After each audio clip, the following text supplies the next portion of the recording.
stuff down.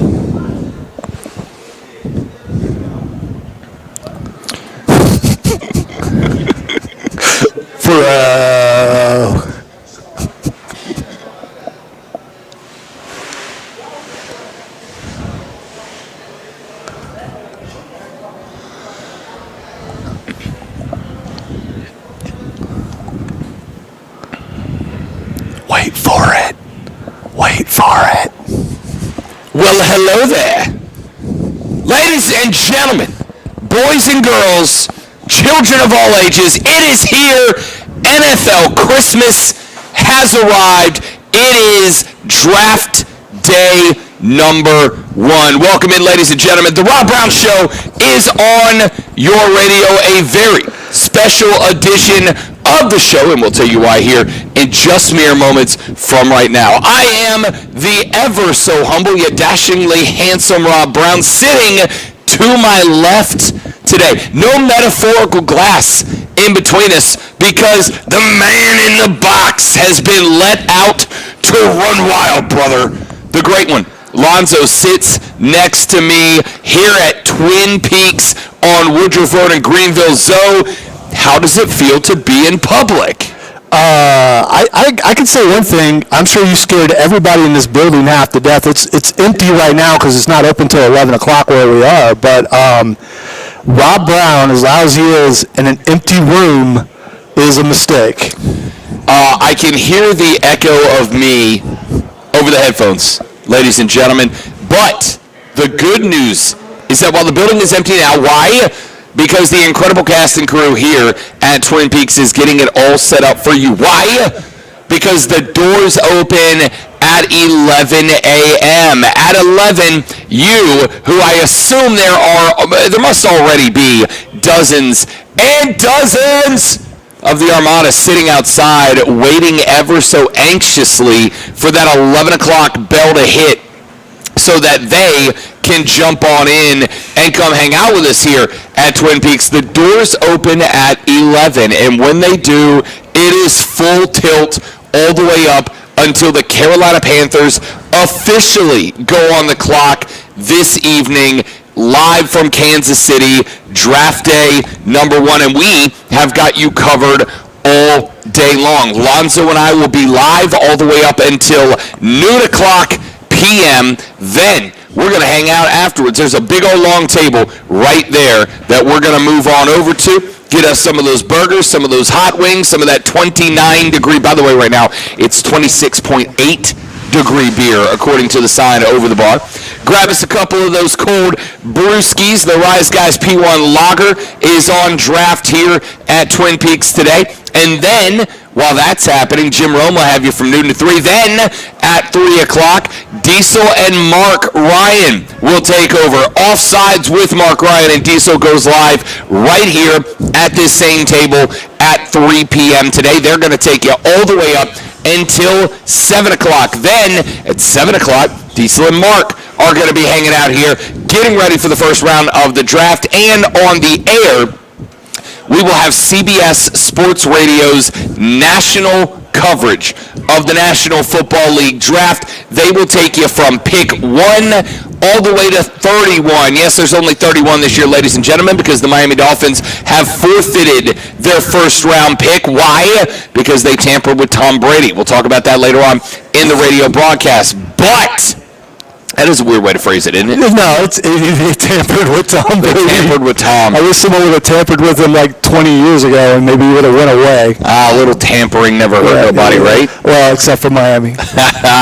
We will have live coverage on CBS Sports Radio overnight all the way through the end of night number 1, round number 1 of the National Football League draft. It is going to be a tremendous evening as NFL Christmas has arrived, ladies and gentlemen, and we have got all the football to talk about. But as we mentioned mere moments ago, we are live at Twin Peaks on Woodruff Road here in Greenville. We will be taking the show all the way till noon. Doors open at 11. Lonzo and I are sitting here looking up and down the Twin Peaks menu. I think we've already got our strategy in play. No, we don't. No? No, because they got chicken. And they got tacos. Yeah. And that factors into whether I get a burger or not, because I'm looking at this chicken avocado smash, which has arugula in it. Arugula. And what's arugula taste like? Arugula. Because I know I've had it, but I don't remember what it tastes like. Green. It's green. Tastes like a vegetable. That means it's probably pretty good. They also have like Nashville hot chicken. I'm a chicken guy. They got Philly cheesesteak. You a hot chicken guy? I'm a hot chicken guy. Yes, I am. I am. My stomach is not, but I am personally.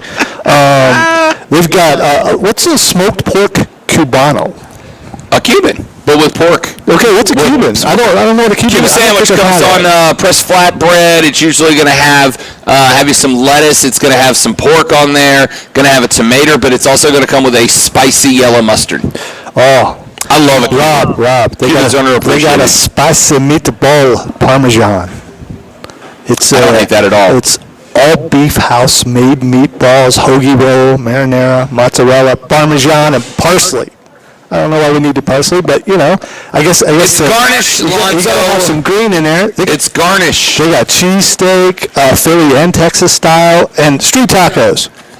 So I've had this conversation with someone, and who's told me you can't have street tacos inside, and I disagree because I've had street tacos. Who the hell said you can't have street tacos inside? I'm not gonna throw them under the bus. Cam. Again. You just said yes. I said I'm not gonna throw him under the bus. It was a guy. I would go that far. Cam. I mean, technically they are not street because you're not on a street. But I thought street was a style. Kind of like how I It is, but they're like 99% of the time they're called street tacos, and they are that style, but they come from street. That being said, I have not had the street tacos here at Twin Peaks. That is a sentence I likely will not be able to say around, 12:07 this afternoon. Because, I'll be throwing an order in around 11:40. In fact, while Lonzo's doing Fight Club coming up at 11:20, I'll probably just go ahead and pop my order in. Because I don't need to hear about another round of VKM lawsuits. See, when I got my French fries glare, when we had some of the fine folks from Twin Peaks on with us last week, Yep. She didn't tell me that they have loaded fries. They've got loaded fries with bacon and cheese, with brisket chili. I don't get the brisket thing. It's beef, man. Why you gotta call it brisket? It's still beef. I'm not criticizing the station. I mean the restaurant. I'm criticizing the South. Okay, Yankee. Yeah, I'm criticizing because it's beef. You don't appreciate the artistry that goes in together and putting together a good brisket. I don't know what to tell you. It's like looking at a Van Gogh painting and being like, "Oh, it's flowers. What's the big deal?" No, there's beauty in. Well, if you can tell, it's flowers because it's kind of distorted and everything. Exactly, ladies and gentlemen. I'm a Vincent fan, so I'm not Starry Night forever. Ladies and gentlemen. I mean, just a complete lack of culture on behalf of Lonzo. All right, apologies to the people on stream. We got a little distortion. We're going to work on that if we can. I have an idea, but it'll have to wait till we're on break. So yeah, we're working on it. We're working on it. They don't let us out of the box very often, ladies and gentlemen, and so we get a little rusty here and there. Wait. Kevin on stream wants to know what suck eyes, as he says, fans call it. We call it beef, and maybe that's why Rob doesn't like calling it beef. He prefers brisket because beef brings back bad memories. So if I walk out to the front of this restaurant and I point at your rig and I go, car, you're like, yes, we all know it's a car, but what is it? We already know car. We already know how Rob feels about beef. I hate beef. I mean, I love beef, like brisket, burgers. I love beef. Just not that. Anyway, point is, ladies and gentlemen, brisket on fries, undefeated, untouchable, undefeatable. It's the best. It's the best. We are live at Twin Peaks. It's on Woodruff Road in Greenville. We'll be taking you all the way up until noon. At noon, we hand it over to Rome, and at noon, myself, the Great One, the Rise guys are all going to be sitting at that big table right over there, knocking back some P1 lager, eating some loaded fries topped with brisket, maybe that Parmigiano sandwich, maybe a Cubano. We'll see. It's going to get weird. Come on by, hang out with us. And for the dozens and dozens of you that asked, I am looking over at the swag table to my right. Roy, how do we look on the t-shirt front? Like 3? We got a ton? We got a ton, ladies and gentlemen. Not a literal ton, but a ton. We got a ton of T-shirts. If Aaron says it's a ton, it's a ton. It's a ton. We have got, quote, a ton, end quote, of not only fan upstate shirts, but we have got... Hey, those are Panthers over there. Sure are. Sorry. We have got some... We have got a few Carolina Panthers shirts. And by the way, these shirts come to us straight from the organization. These are shirts you can only get from the organization. We have got a few of them to give away. I see some hats over there. The hats aren't bad. We got some Rise Guys P1 Lager hats to give away. We've got a couple of Panther hats to give away. We got a few Panther shirts to give away. Again, those Panther shirts and hats you can only get through the organization, which means you can only get them from us today at Twin Peaks. You know what you're doing now? You're teasing. Because they can't come and get them right now. At 11. You can get them at 11. They'll be here at 11. You can line up at the door and in an orderly fashion It's into like, the establishment and get you some stuff. It's like Coachella. If you want to see Florence and the Machine, you better get there early. All right? First in the door, first to the front. It's Seven Devils, right? I like What? that. Seven Devils. I believe it's the Florence and I'm the going to be real with you. I don't know any Florence and the Machine at all. You had no idea. No. I'm sorry. I don't know Florence and the Machine at all.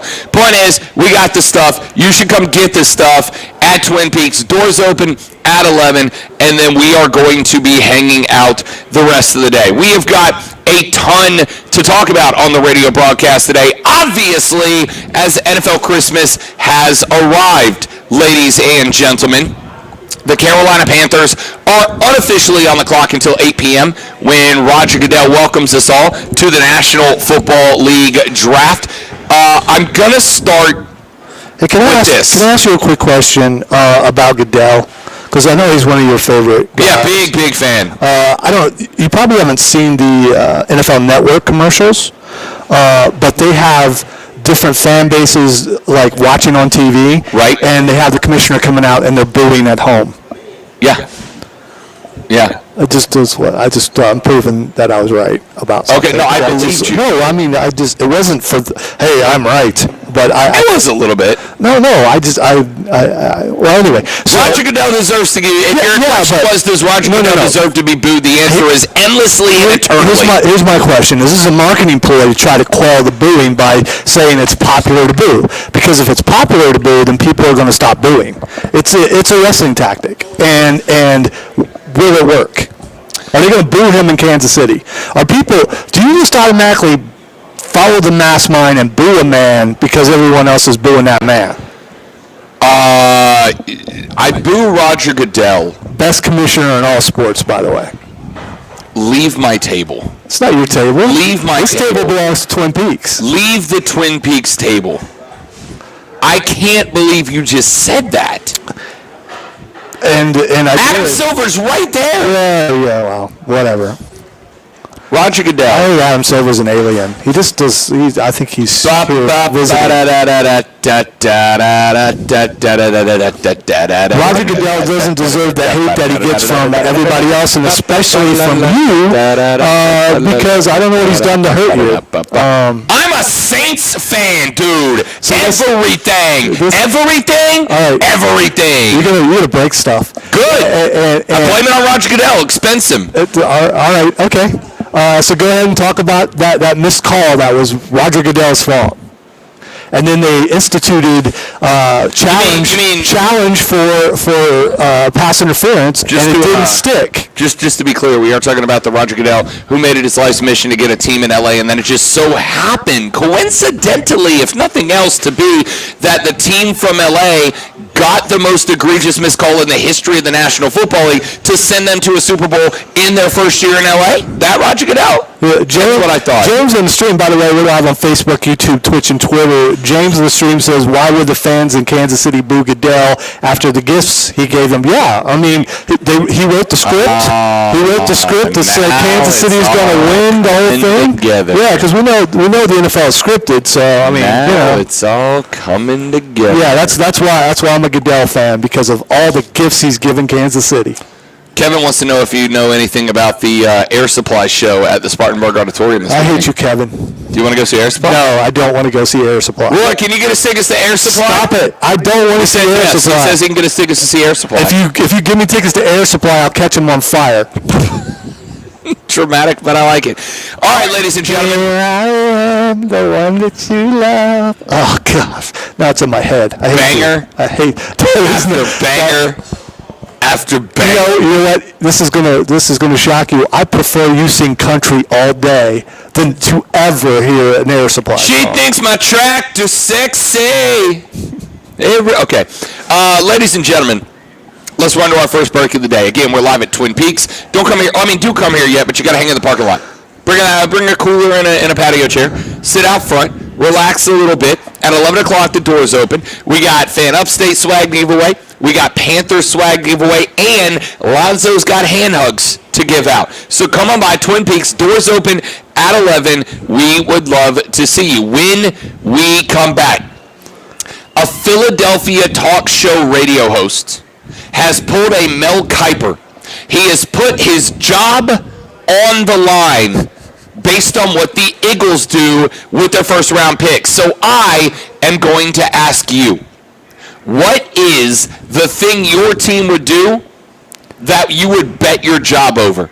We will talk about that when we come back. We are also obviously going to get registered. Your final decision. Who is the guy? Listen, you know the Panthers are listening. We got all this stuff over here that you can only get from the team because, well, they like us. They love us. They want some more of us. They try so hard. What are you shaking your head for? It's not Air Supply, so I'm good. I was getting into the groove of the wonderful stylings of Rob Brown. Come on by. Tell us who it is you think should pick. Oh, Lonzo, I'm such an idiot. I didn't even tell you about the best thing. You see this, Lonzo? Do you know what this is? That's a signed Carolina Panther helmet. You know who signed this Carolina football helmet? That of J.C. Horn, ladies and gentlemen. Okay. I knew it was a J. Hey, Roy, are we giving this away? I'll be dadgum. Look at that. We are giving away a signed Wait, he nodded? J.C. Horn helmet today. Does a case come with it? This isn't the case. This is our entrance. Oh, okay. Well, it looks like a case. My bad. We got a helmet signed by J.C. Horn, former South Carolina Gamecock turned Carolina Panther. We're going to give it away this afternoon. You want to get registered? Be here at 11. Put your name in the box. We're back after this on the Rob Brown Show. Rob Lonzo and you on the Fan Upstate.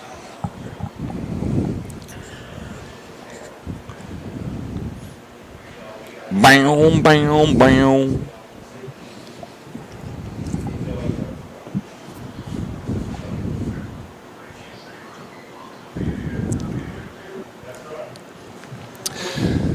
All right, those of you on the stream, is the sound better now? I played around with the settings within StreamYard a little bit. I don't know that StreamYard was where you need. Might have been your computer input. Hendrix said they were overmodulated, so I just dropped the whole line out, right? Well, okay. Edit layout. How can I edit layout? Wait, can I move? Can I move the box? Do you not have the commercials in utility? Well, you shouldn't, I guess. We'll know when we hear the music. No, not better. Okay. Okay. I was because it's coming in through your computer. Right. With the input of your computer, like turning that down. Possibly. Do we need an engineer? No, I can text the engineer who's on standby and tell him. So Chris, come here. Tell him whatever he's doing is less important than what we're doing here. Well, I can tell him that I know we're live on stream, so this is not a lie. I can tell him that the boss is having a problem with how our stream sounds, and we need him to come in and help us. Help us! I'm doing it. He didn't want to stay at work anyway. I mean, he could come hang out at Twin Peaks. Yes.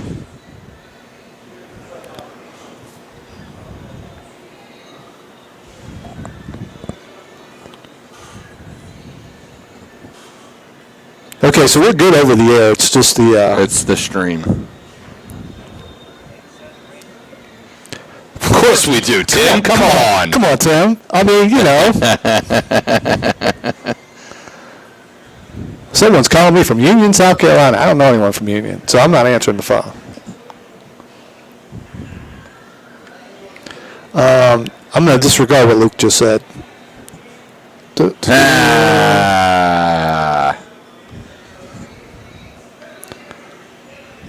You gotta think about what you're trying to do to me.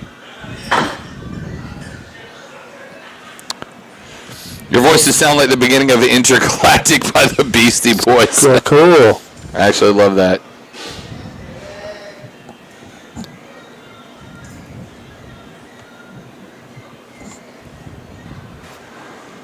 Volume mixer? No. Not that. Wonder if the worst city in America, Jacksonville Jaguars, go after offensive line. They should. Forget everything else that happens. All that should matter is protect TL, man.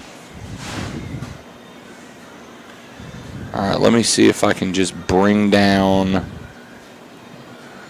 levels. Microphone. Well, I'm asking Chris to come anyway. Doesn't mean he will. No, it doesn't mean he's going to be allowed to. But the reason that it's important because, for the full package of what we're able to give here on the Rob Brown Show. The total package. Yes. All right, I just dropped the mic down a little bit. How about now, ladies and gentlemen?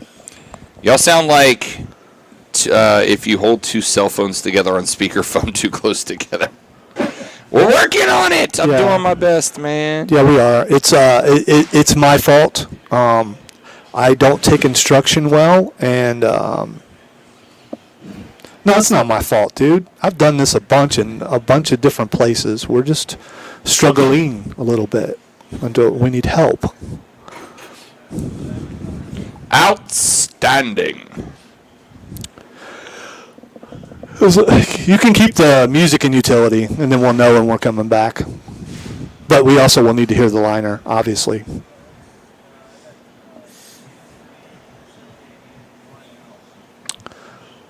Bro. You should come and hang out with us, Tim. I'm sure all the people coming to hang out with us would love to hang out with you, too. It's a stream. It's a stream. We're good. Yeah, we're good on the air. We're fine.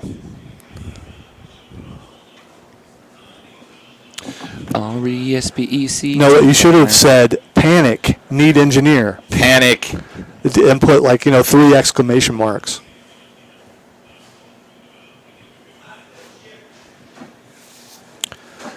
Thank you, Luke. We're doing our best.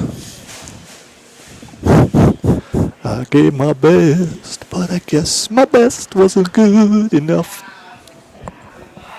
I think that's Peebo Bryson. I'm not sure. You no longer sound like the severe thunderstorm warning guy that interrupts the program.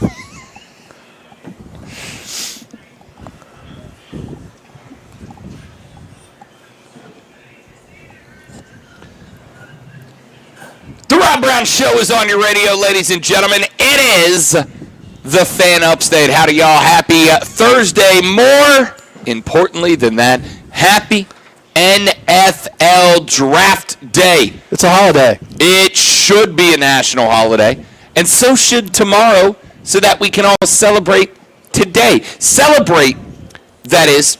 Good times. Come on. Unless, of course, just unless you are, really, really, really into your team. Let me give you an example. I was going through some stuff earlier, and I came upon the story of a Philadelphia broadcaster named Howard Eskin. I'm going to go Eskin. E-S-K-I-N. Eskin? I'm going to go Eskin. Eskin in the morning. That's a pretty good morning name. Howard Eskin is a broadcaster in Philadelphia, Pennsylvania. He works for the flagship station of the Eagles. Well, the Eagles have secured a top 10 pick in this year's draft. It happens to belong to the Saints, but that is not what we're talking about, ladies and gentlemen. The Eagles have a top 10 pick. In fact, they sit right at number 10. And Howard Eskin thinks that the Eagles might screw something up.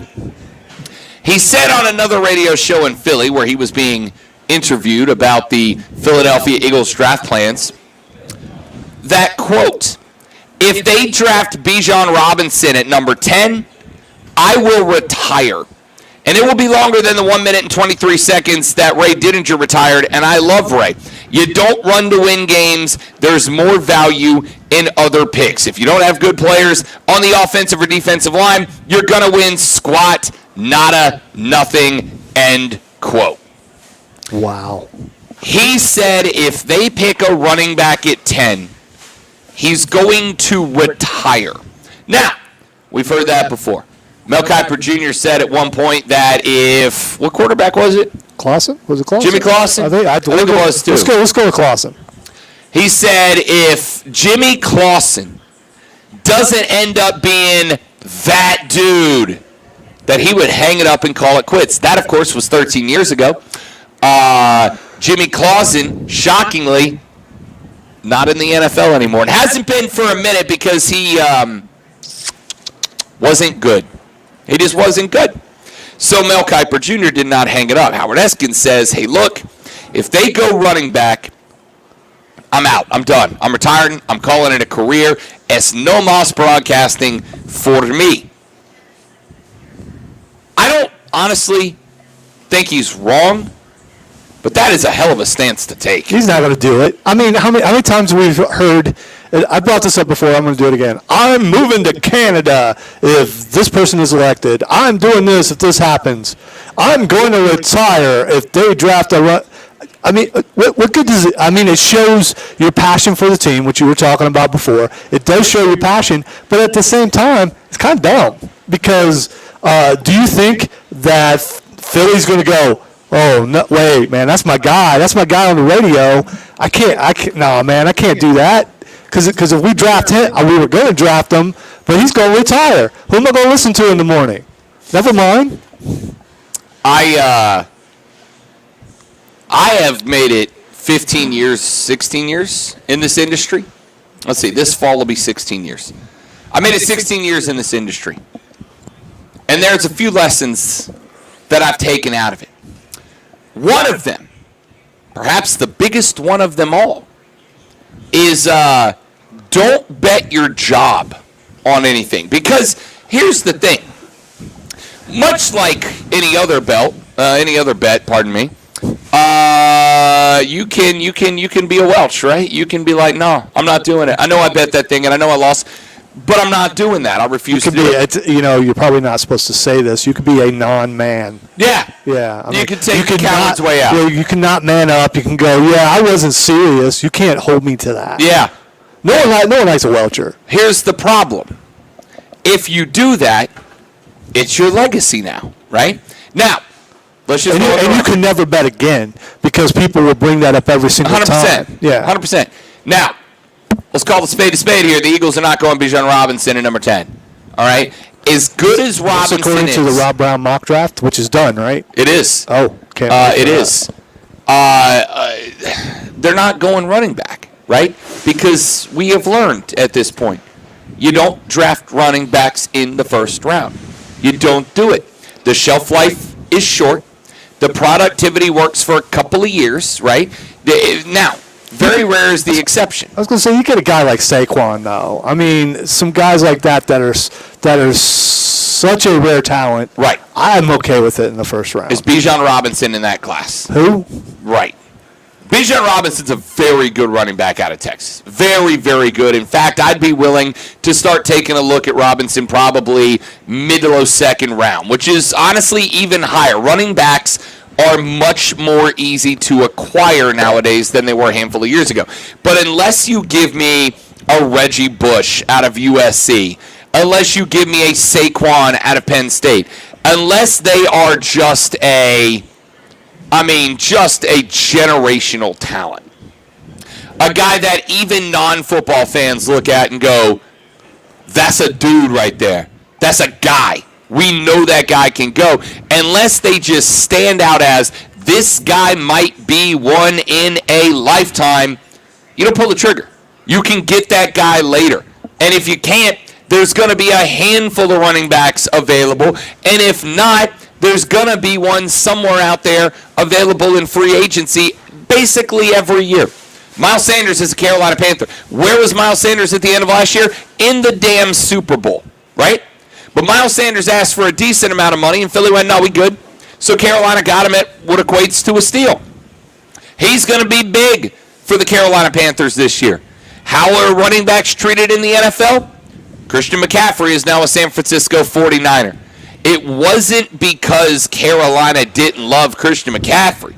He is now a San Francisco 49er for one reason and one reason alone, and that reason is there are other running backs available without having to give Christian McCaffrey $1 billion trillion in guaranteed money because of how special he is. Can Miles Sanders do all the things that McCaffrey can do? No, of course he can't, but he can do a lot of them.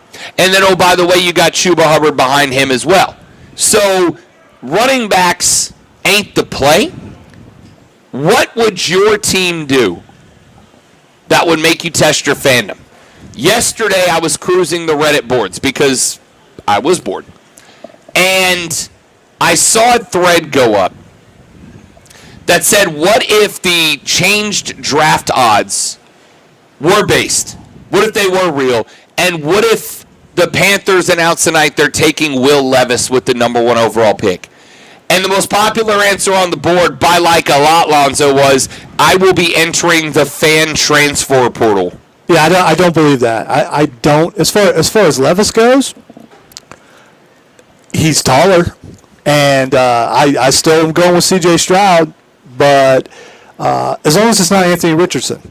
Because, as everyone said, I don't know why you wouldn't draft him. He's a project. It's going to take a while to get, but I don't know why you wouldn't draft him. You know why you don't draft him? Because he's a project. You draft him later on in the draft, not in the first 4 or 5 picks. So, if Will Levis gets drafted, I will laugh my butt off. I'm going to go ahead and tell you right now, Will Levis is coming off the board in the top 5 picks. I mean, if he gets drafted by the Panthers, okay. I should, because, first of all, neither one of us win the bet, so I'll laugh, because it doesn't mean we still won't go out to lunch tomorrow anyway. But,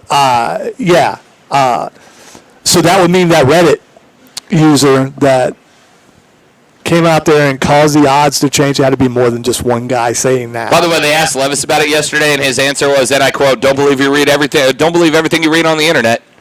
That was his response. Hey, did you tell people Carolina told you you're number 1? And he laughed, and he went, just another lesson, don't believe everything you read on. My favorite part about it, he didn't say no. Yeah, did he do the, was he flexing the biceps? Don't believe everything you hear, brother. I didn't tell anybody that, brother. No, he straight up said, not no. He just said, don't believe everything you read on the internet, which is a real popular thing to say when you can't say no. But that's another discussion for another segment. Will Levis is going in the top 5. Bijan Robinson is not. So what's the question? What is the decision that your team, regardless of what your team is, what's the decision your team could make tonight that makes you question your fanhood? All right, let's take a break. Why? Because when we come back, it's Thursday. You know what that means. Rashad Beard joins us to talk a little football. By the way, we'll see. We'll see if it works. Theoretically. Yes. I told you earlier, and I'm showing it on the stream right now, we have this J.C. Horn signed Carolina Panther football helmet that we're going to give away. But that's not all, Lonzo, because you may not have seen this. Sitting right next to it is a Carolina Panther mini helmet signed by last year's first-round draft pick, Ike Ekwonu. Ooh, an Ike helmet. An Ike helmet. Man, I'm sorry. Are you ungrateful and that's not enough? Because over here I have another helmet signed by linebacker Shaq Thompson. Oh. That's given away. I'm a linebacker guy, right? Oh. We're defensive guys. Ladies and gentlemen, all 3 of these helmets, the J.C. Horn full-size helmet, the Ike mini helmet, and the Shaq mini helmet, all being given away today. The 2 mini helmets getting given away at the end of our show, the big helmet at the end of the day today. Doors open in about an hour and a half. Come on by, get yourself registered for those, pick up some Fan Upstate swag. When we come back, if it works, Rashad Beard joins us here on the Rob Brown Show on the Fan Upstate.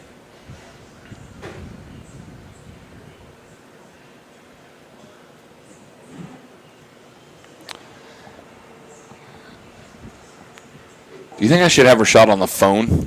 I think you should do that as a backup. Yeah. By the way, Kevin, dude, almost went too far there, dude.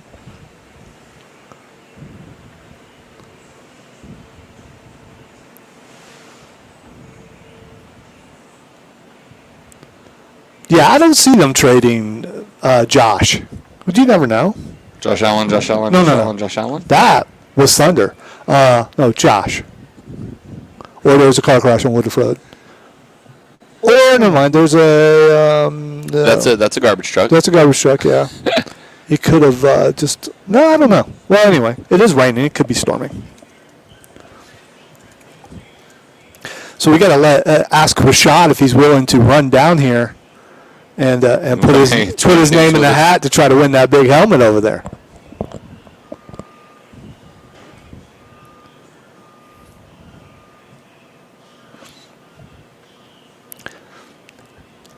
Hudson, we don't dress alike often, but when we do, we look pretty good. Pulling. I mean, come on. Come on. Off. We will be the best looking show on the station today. Just saying. Today? Well, I mean, today? You're right. But I mean, we're all going to be wearing matching shirts. The show that comes on later will be doing that too. But we look better.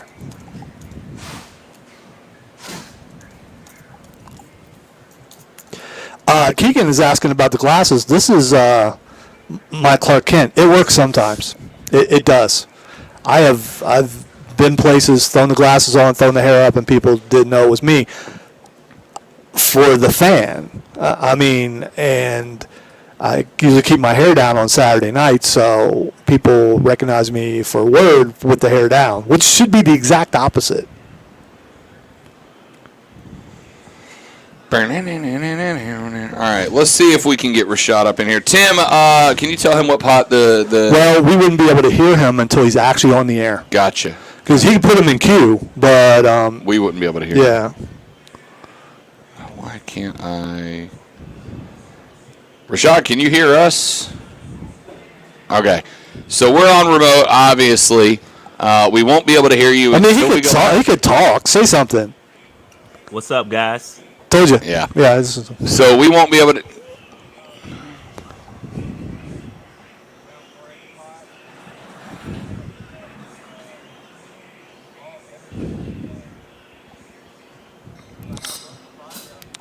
Mute yourself and try it on the stream, and if not, we're just gonna keep them up on video, and you'll have to get them on phone. Yeah, I got it. Now try it. Check 1 2. Testing 1. Hello. Okay. Did you send him the phone number? No. Hey, Rashad, I'm gonna get you to call in and stay on the video, but chat with us on the phone. Do you mind doing that? Yeah. All right, I'm gonna send you the phone number. Yeah, we've done that before. I thought we have. Rashad's a pro, man. What you doing?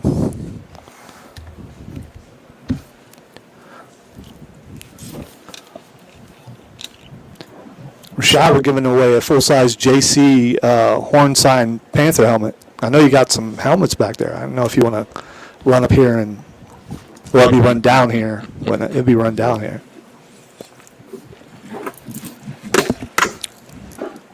I got to tell you, I'd rather have the mini signed by Icky. I want you to know before... I'd rather have the mini signed by Icky. I'm a lineman guy. I was going to put it on, but don't do that. It's a model. It's a display helmet. You do it anyway. So it's got the cap in it. Yeah, dude, you probably shouldn't do that. You're going to devalue the thing. I already am. The fan upstate. Yeah, this is Rashad. Okay, hey, all right. Get you on hold and we'll work it out. Okay. Yep. Wow, you're decisive, Tim. I love to watch you work, man.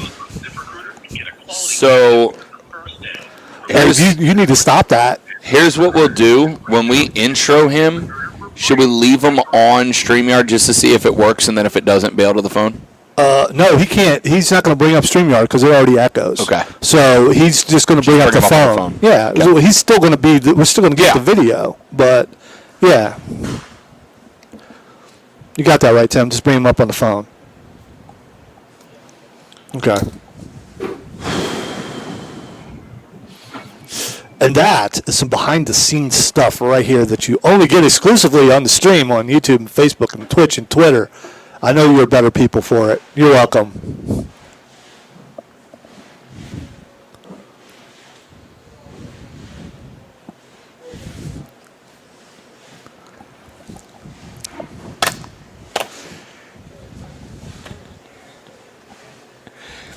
See, T2. It's in there, so he's just playing. I mean, No. It works for you, though. T2 didn't do nothing wrong. Yeah, but he doesn't know what he just did right. He should go in order and not just pick the last page. See, what he didn't know he just did was play a little Louisiana Zydeco music when I'm about to bring on a gentleman I consider both a good friend and a mortal enemy at the same time. My guy, host of the Panther Nation podcast, Rashad Beard, joins us here on the show. Happy NFL Christmas, big fella. How you feeling?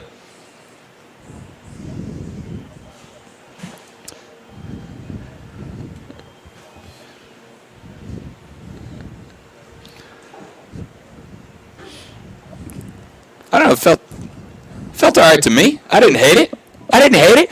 Rashad Beard hosts the Panther Nation podcast. You can find them on Twitter at Panther Nation PC, but more importantly, go to YouTube and make sure that you are subscribed and following the Panther Nation podcast. If you need more Panther coverage in your life, Dave and Rashad got you covered. All right, dude, you got to lock it in. You got to make it official. Before we get there, this evening, the Carolina Panthers, with the number 1 overall selection in the 2023 National Football League Draft, select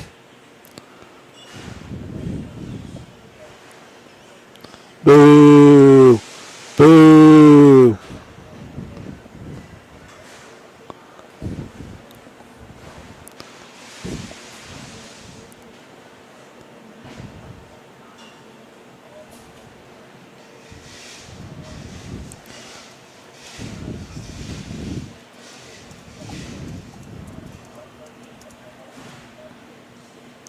It is Bryce Young from the University of Alabama, and honestly, that was my thought as well. I thought that a couple of days ago. I mean, honestly, when the Vegas odds spiked the way that they did, and there was like no retort back from anywhere, it felt like that was the right pick. The concern is the size, right? I've said a number of times that Bryce Young was 6'2" and 220. There would never have been a question about this. What is it about Frank Reich, Scott Fitterer, David Tepper? What do you think the process is that they're not scared of having to be concerned with the size and durability of BY? Yeah, when you look at Bryce Young, sorry, I was getting an echo, but when you look.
Rashad Beard of the Panther Nation podcast here on the Rob Brown Show as we celebrate NFL Christmas. And I think the other thing it does when you take Bryce Young with the number 1 overall selection, Rashad, is the Panthers have to dedicate themselves to continuing to invest in the offensive line. And they've done a real good job with that.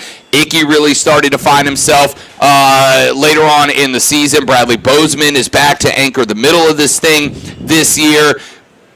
Do you think the Panthers will be well served to use a couple of those mid and late round picks to try to find maybe another diamond in the rough offensive line to make sure they not only have a solid front five, but depth if anything goes wrong. Because one injury to a left tackle or guard, and now all of a sudden with the backup Bryce Young is susceptible again, do you think that kind of forces Carolina to maybe invest a few draft picks in the OL?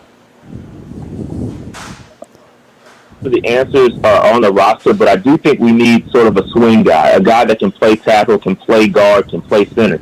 Cade Mays can do that. Now, Cade Mays, we saw play fullback a lot last year. I think he's solid, can slide into guard if need be.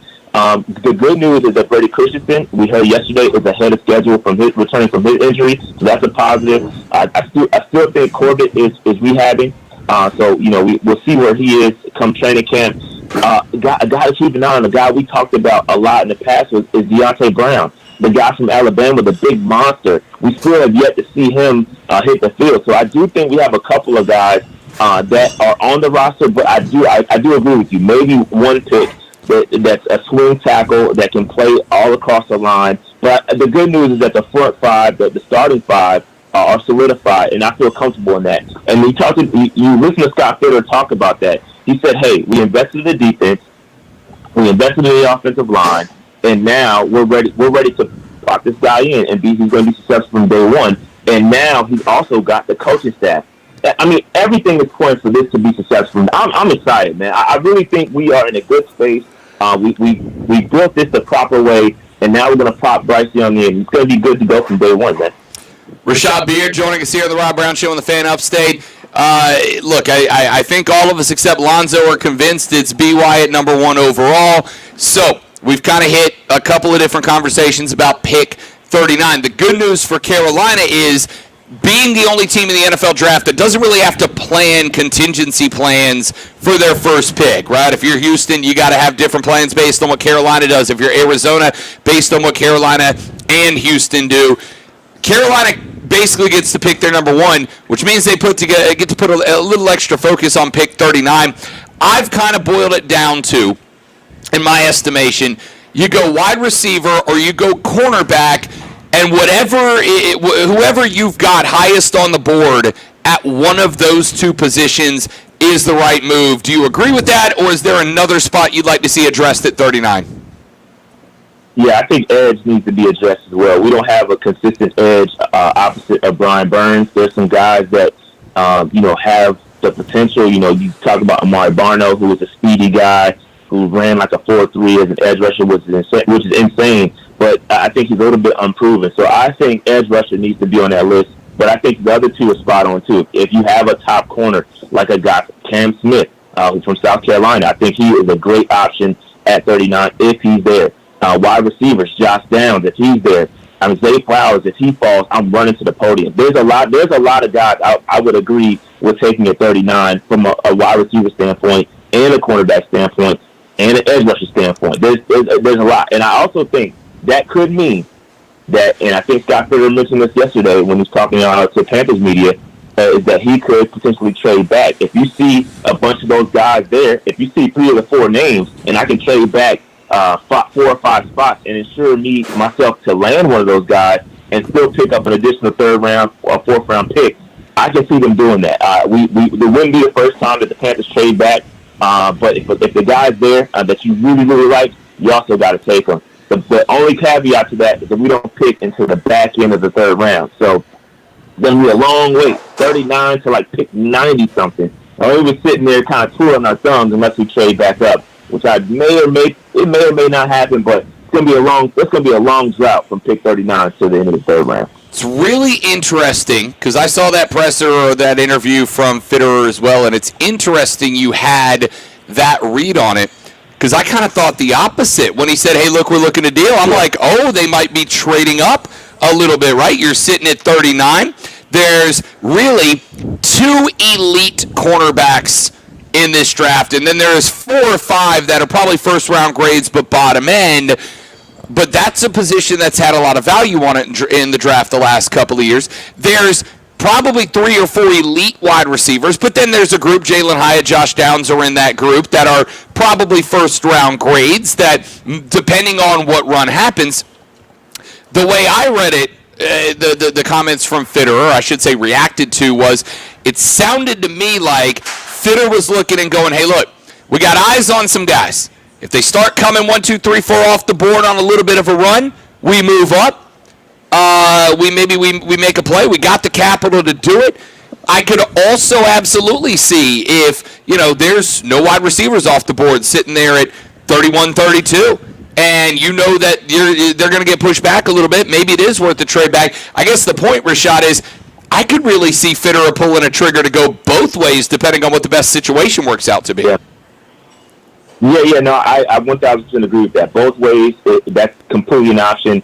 The good news, and one thing that is constantly overlooked when you talk about trading back up into the first potentially, is that you get that the fifth-year option, and that's huge, right? You get to get guy for an extra year. So that's something to keep an eye on, especially if it's a wide receiver. You get the wide receivers, you get Bryce Young, you pair them up together, and hopefully it's a match made in heaven. But we will see. I don't know, man. I've seen us move up. I've seen us move back a lot. So I would put my bet on us not staying at 39 odds away. If we're going to move up and move back, I can definitely see that happening. And be patient. I mean, like I said, it's going to be a long drought. Even if we trade up or trade back, it's going to be a long drought from the second round to the end of the third round. So we'll see. I'm excited, though. As long as we walk away in the middle rounds with the cornerback or a wide receiver or edge rusher, I'm happy. I've said to you a couple times, and I'm going to say it again, Rashad.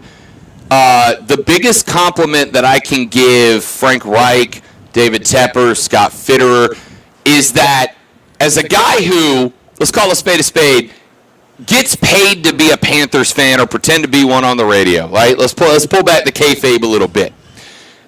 I'm excited. The biggest compliment I can give you is that as a Saints fan, I'm like, oh, damn. Like, this team's in a real good spot right now. And I really think the division next year is New Orleans versus Carolina. It really is. I'm not worried about Tampa. And until Atlanta stops being Atlanta, then I'm not going to believe in Atlanta. I think the division is New Orleans v. Carolina. And I think the next 3 days of our lives are going to go a real long way to determining who is the NFC South favorite when Week 1 rolls around in a couple of months. Yeah. I think that the NFC South as a whole is going to be much more competitive than last year.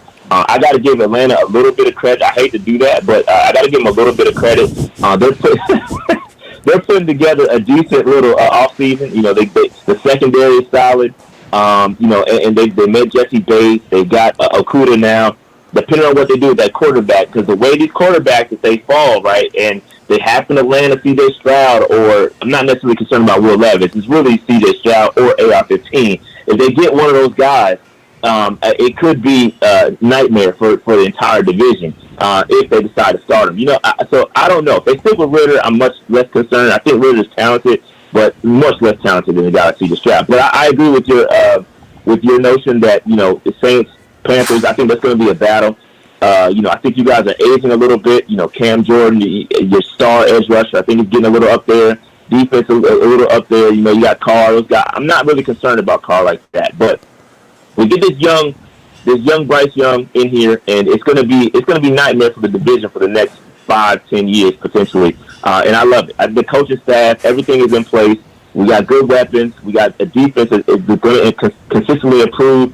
I'm ready for it. 3-4 coming in. It's gonna be problems for the NFC South, man. For real. It starts today. Rashad Beard is the host of the Panther Nation podcast. You can find them on Twitter at Panther Nation PC, but more importantly, go to YouTube, search and subscribe to the Panther Nation podcast. Make sure you click the bell so you know when they go live all 63 times a week that they do. What you guys got? Y'all going live tonight after the first round? Yeah. We're going live tonight and tomorrow. It's a big draft party. We're going to celebrate. Obviously, we're going to go with Bryce Young first overall, in my opinion, and it's going to be a big celebration.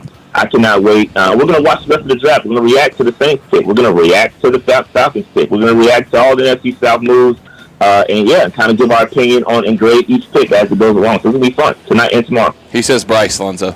Yeah, I heard that. I'm sitting here. I still don't believe it. I'm not going to believe it. I'm going to positively believe believe that C.J. Stroud is the guy. Rashad, a week from today, we'll break down the class. Thank you, big dog. Let's get it. You know it. That is Rashad Beard, host of the Panther Nation podcast. Again, make sure you follow them on Twitter at Panther Nation PC and on YouTube. Search and subscribe to the Panther Nation podcast. We are back after this for the second hour of the Rob Brown Show right here on the Fan Upstate.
No, it's not. It has to do with me talking. And Yeah, no. I'm myself just setting the again. stream back up.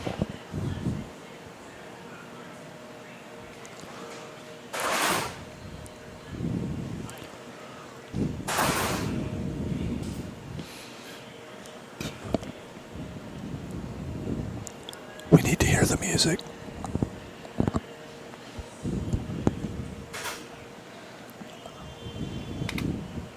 Welcome back, ladies and gentlemen. Our numero dos of the Rob Brown Show is in your ear holes. This is the Fan Upstate. How you doing, sports fans? It is NFL Christmas. Draft day number 1 has arrived. It feels like we have been talking about the draft for 100 years, ladies and gentlemen, and it got even more exciting when the Panthers snagged the number 1 overall pick. So they are unofficially on the clock as we speak. And we're going to be talking a lot of draft through the last 2 hours of the radio broadcast. But before we do any of that, let's, of course, welcome in our co-host, just the co-host today. I mean, executive producer all the time. I was going to say, you can't say I haven't been doing work since I've been sitting Keith here. Alonso has been on the grind today, ladies and gentlemen, making sure that we look and sound as good as we do. And that's very good. The great one has been let out of the box, ladies and gentlemen. Lonzo sits next to me live and in living color, live at Twin Peaks, Woodruff Road in Greenville. That's where we are broadcasting from. That's where we'll be broadcasting for the next, let's call it, hour and 52 minutes. And then Lonzo and I are going to move to that table right over there. It's a big table. How many seats do you think of that table, Lonzo? 20? I'm going to say 20 seats at that table. I'm going to go 16. Oh, you counted. That's Yeah, fair. yes, I That's did. fair. 16 seats at that table, which means that the first 14 people to walk into Twin Peaks are going to get to pull up a chair with me and the great one. You're going to grab something off of this incredible menu here at Twin Peaks, served by the ever so lovely Twin Peaks gals. You're going to get, if you would like to participate with your boy Rob Brown, some of that 29-degree beer on draft, including the Rise Guys P1 Lager, which they do have on draft. I'll be enjoying. I'm sure some of you will as well. We collectively, see, the problem was Zoe and I had the strategy. We were going Billionaire Bacon Burger. We were going Hangover Burger. We were going side of fries with both and in order of wings, but then they brought Lonzo a menu. And now Lonzo is rethinking everything. Dude, I just noticed a smoked chicken quesadilla. I love quesadilla, but I love smoked chicken.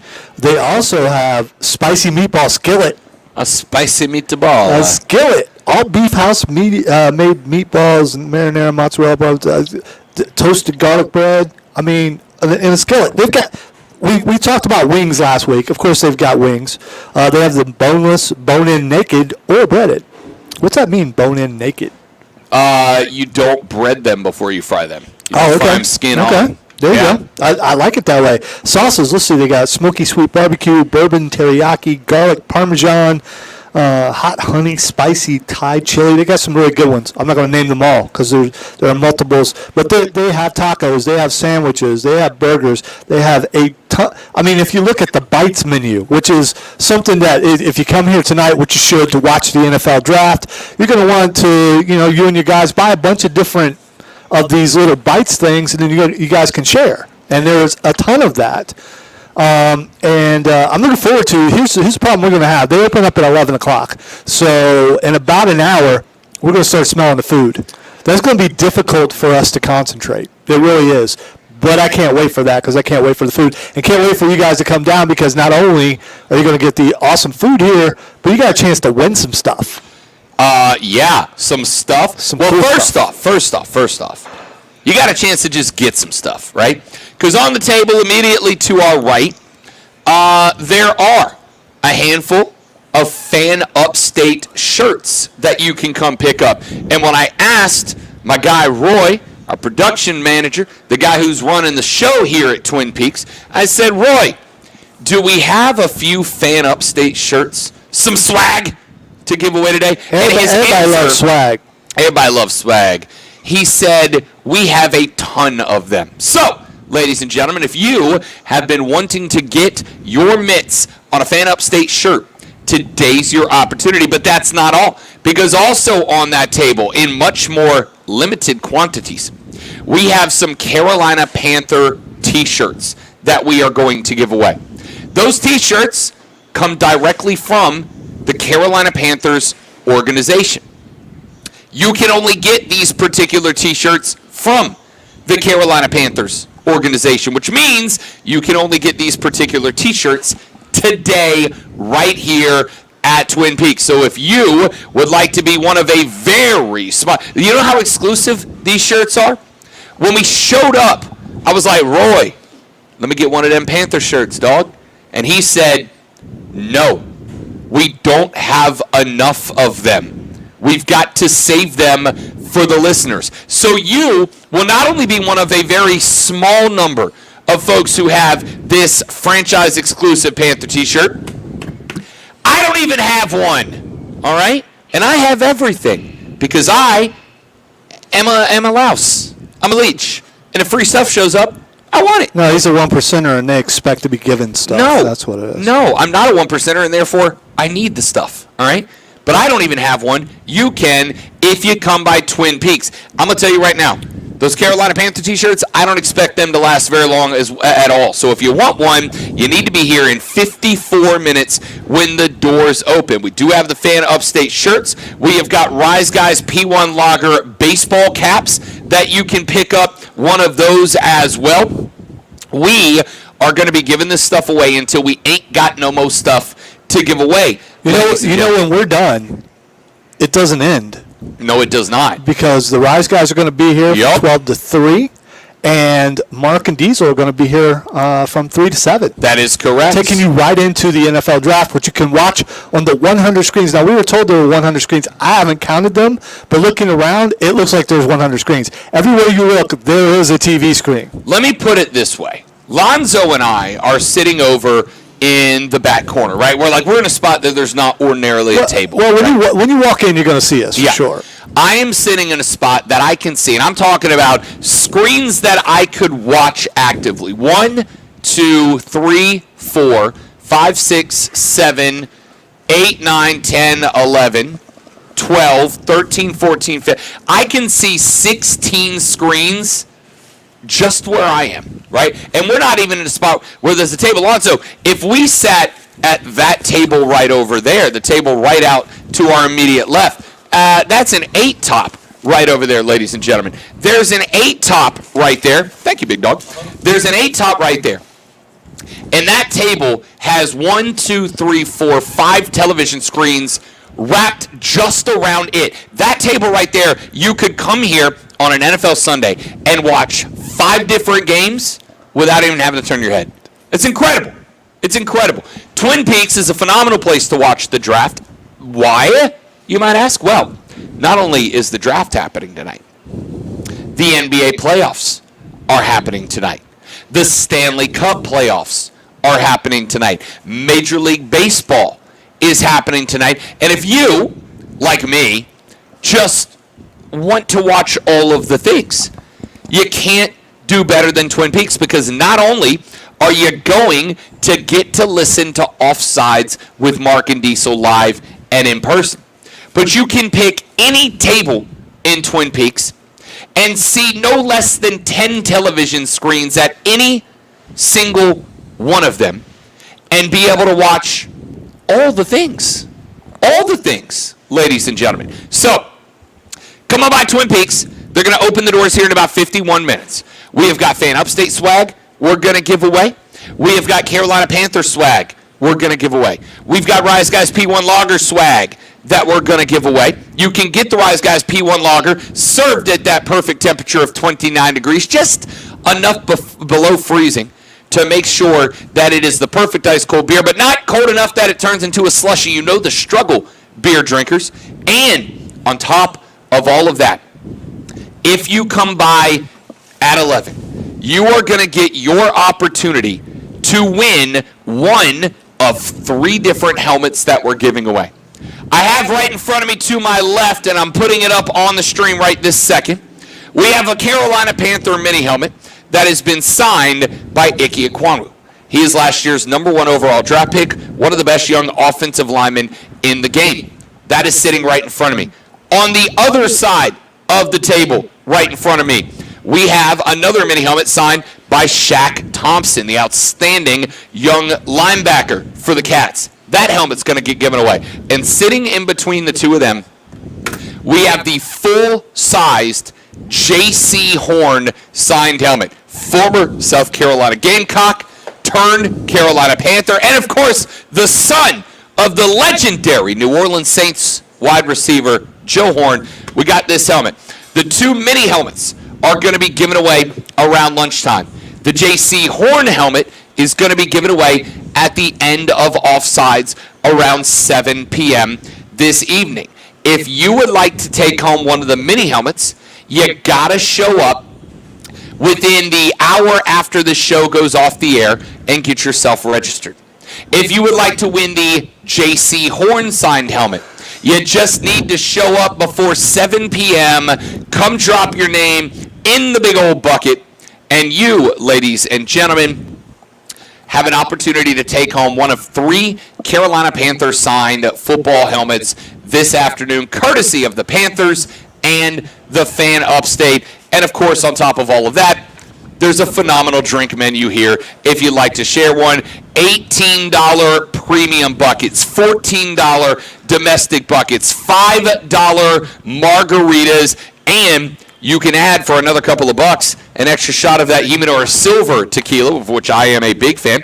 You can also get the premium tequila for $12.75, which includes Herradura Ultra, which if you're a tequila guy, real good stuff. And throughout the day today, $3.99 shots of Fireball, Jack Daniel's Apple, Jack Daniel's Fire, Jack Daniel's Honey, Jesse James Honey, and Devil's Devil Cinnamon, Jose Silver, Jägermeister Cold Brew, regular Jägermeister, or, if you're a fan, Screwball, all right? Ask them for a PB&J shot. It'll change your life. Tell them Rob Brown said thank you. Actually, no, you say thank you to me. I'm making your life better, all right? So come on by. We'd love to have you here at Twin Peaks, Woodruff Road, in Greenville. Zoe and I are on the air till noon. Then we're going to walk to that 16 top right over there. We're going to sit down, get some burgers, get some wings, get some fries, and talk draft with y'all, ladies and gentlemen. And we would love to have you here at Twin Peaks in Greenville, again, on Woodruff Road. Come on by and spend some time with us. Little rumor broke about the National Football League last night, courtesy of one Dan Patrick.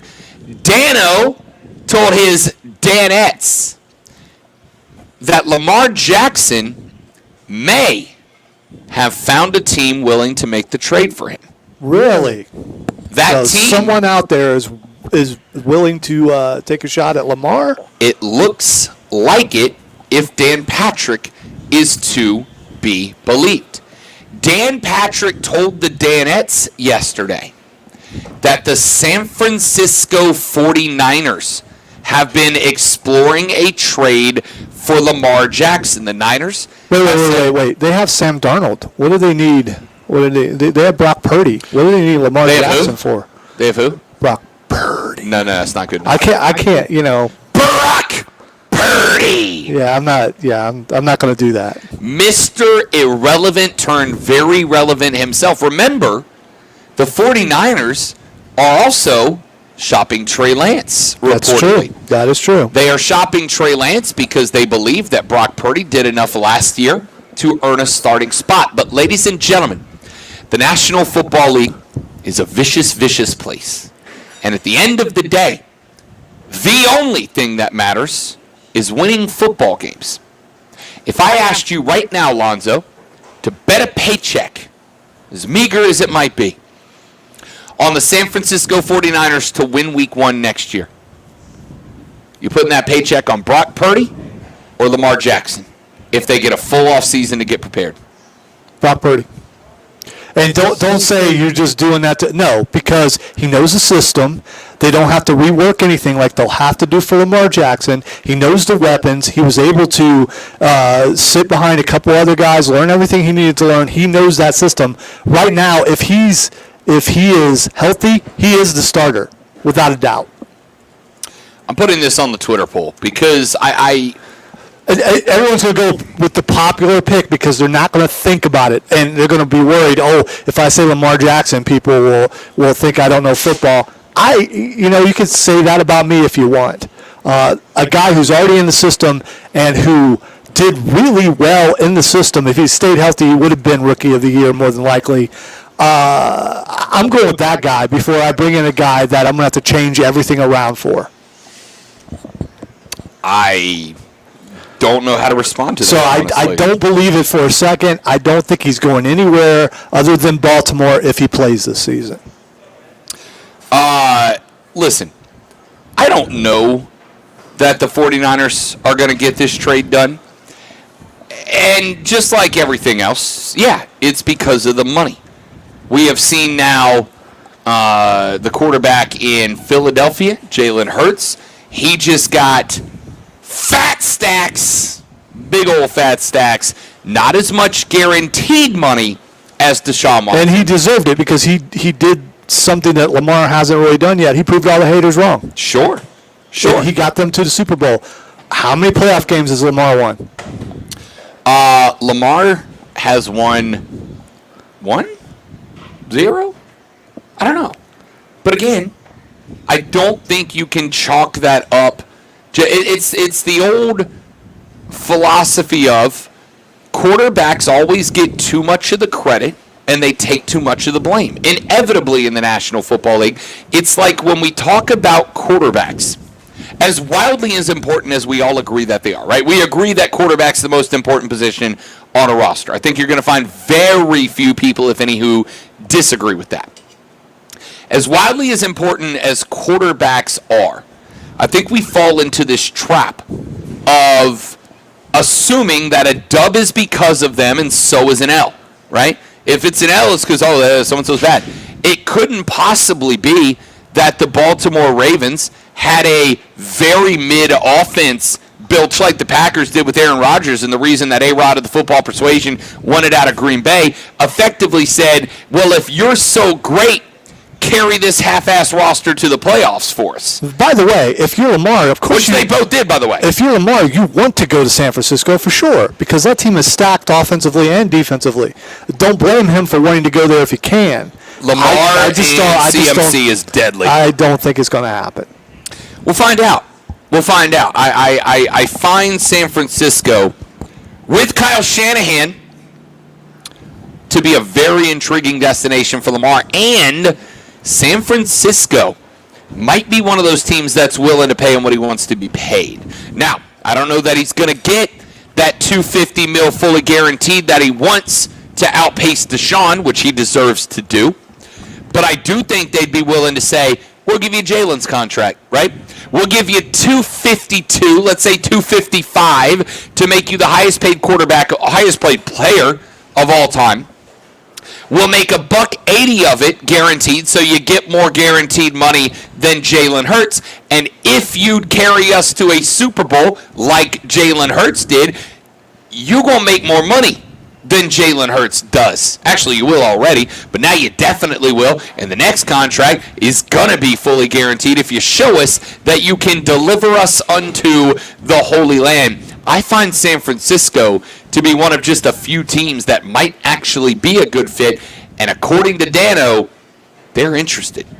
We'll keep an eye on that situation as it develops. When we come back, ladies and gentlemen, an interesting topic, I think. South Carolina has lost a 4-star backup quarterback to the transfer portal. And a very interesting conversation started to develop around that yesterday. We will hammer out some of the deets, give you some thoughts when we come back. My name is Rob Brown. To my immediate left, the great one, Lonzo, is here. Over to my right, a table full of free stuff that you can come get when doors open here at Twin Peaks in Greenville on Woodruff Road in about 40 minutes We'd love to see you. Come on by. The Rob Brown Show is live on the Fan Upstate.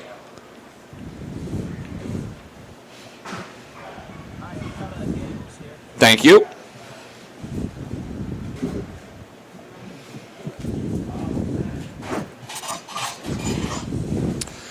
Ladies and gentlemen, let me tell you about our friends at the Gables on Pelham. If you or someone that you love find yourself in a spot that the retirement community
I'm going to unmute Rob, and I'm going to leave myself muted because apparently I'm still distorting on stream. Yeah.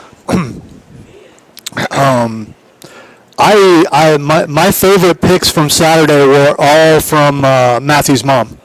Matthew's mom has got it going on. Hey, we can't hear the sound coming back to us, by the way, Timmy. Yeah, he's... There it is.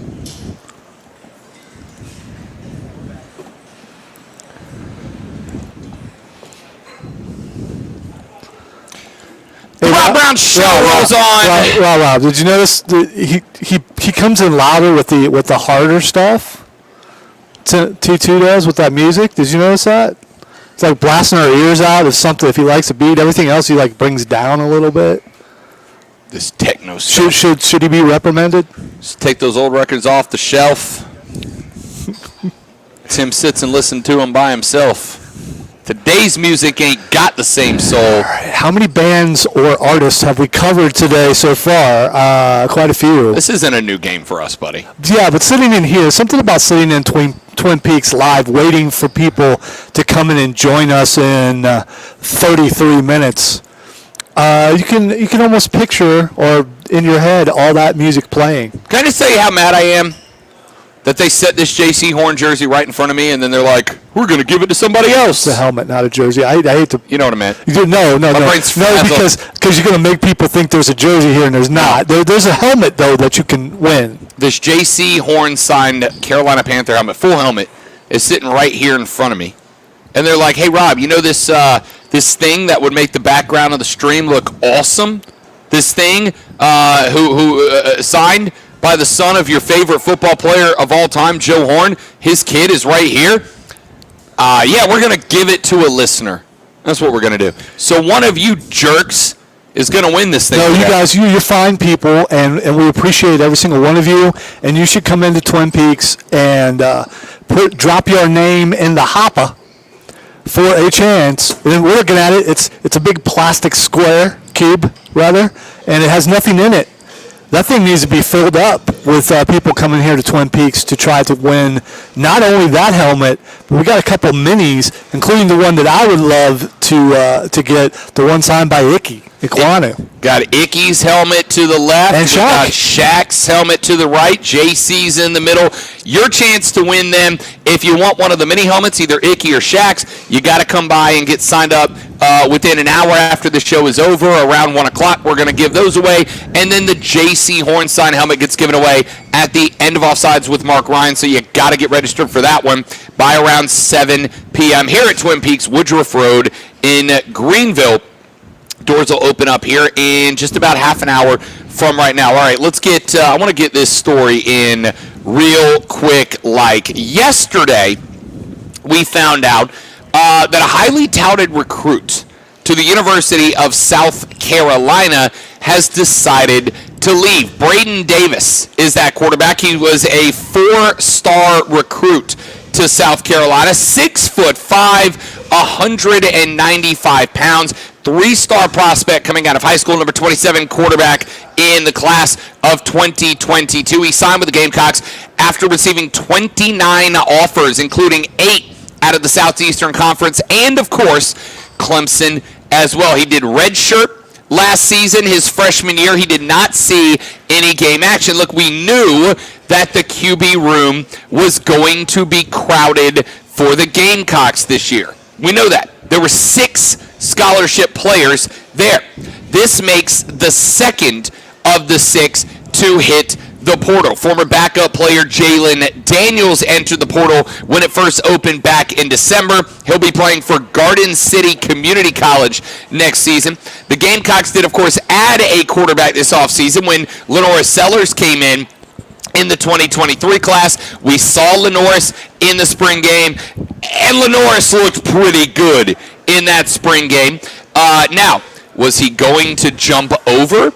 Was he going to jump over Braden Davis on the quarterback depth chart?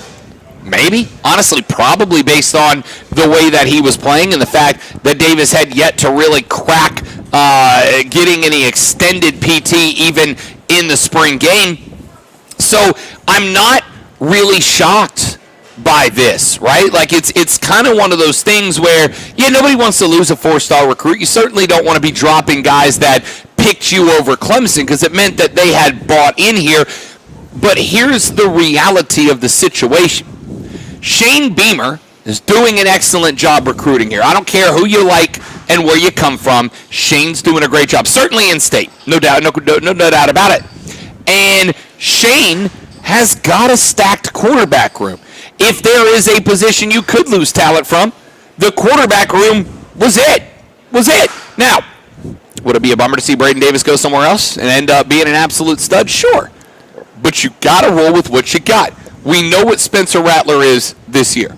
We believe we know what Lenore Russ Wilson Sellers is going to look like in the near future. And you've got a ton of experience in Luke Doty sitting there at number 2. Here's all I'm going to say. I got zero understanding for the amount of Luke Doty should transfer stuff we've been getting. This kid has given everything he can give to this program, knowing good and gosh darn well the whole time, he probably ain't getting a shot to be the starter. He is going to leave South Carolina a career backup, yet he's happy to be there. He wants to be a Gamecock. He's put everything into this program. It amazes me that while we are having the conversation about how the transfer portal kills loyalty in a program and, it ends up bringing in kids who are about the money and not the school, and you don't get dedicated lifelong Gamecocks with the portal in play. Here is one, and you got people rushing to say, well, he should leave too. I don't understand that, right? You got Spencer Rattler, a guy that came in because he wanted to play for Shane Beamer because players play for coaches and cultures, not logos anymore. All right? Shane knows that. He's taking advantage of that. You bring in Lenore Sellers, a guy that so far through one spring camp and a spring game looked like he got it. Looked like he might be a guy. And then you got a guy in Luke Doty who's an incredibly experienced veteran leader on this program. And it's like people are trying to push him out. I don't understand it. Yeah, I don't get it either. I also don't understand the criticisms of loyalty. If Luke Doty wants to stay, good for him. Absolutely good for him. And is it he needs to think of himself first and not, maybe he is. Maybe this is just where he wants to be. If you ever been in a place and you're like, yeah, this is where I belong. I need to be here. And you may have had opportunities elsewhere, and you said, nah, I want to stay here. Because I can say I have. There's a reason why I've been in this building for 23 years, over 23 years. And it has nothing to do with opportunity, because I've had some. But I love it here. And Luke Doty, apparently he loves it in South Carolina, and there's nothing wrong with that. There's nothing wrong with that at all. And we know Rattler's gone next year. Luke Doty is still there another year, right? I believe so. So maybe he is waiting to get his 1 year. And we've seen people with 1 year able to move on to the NFL if they get that one solid year under them. Yeah, he's a redshirt junior, so he could think stick about around for one more. So think about it. You're number 2. You're Luke Doty. You've had starting experience, but you're number 2. You know Rattler's gone next year. How much better is this team going to be next year than it is this year? And that's going to be more than likely his team.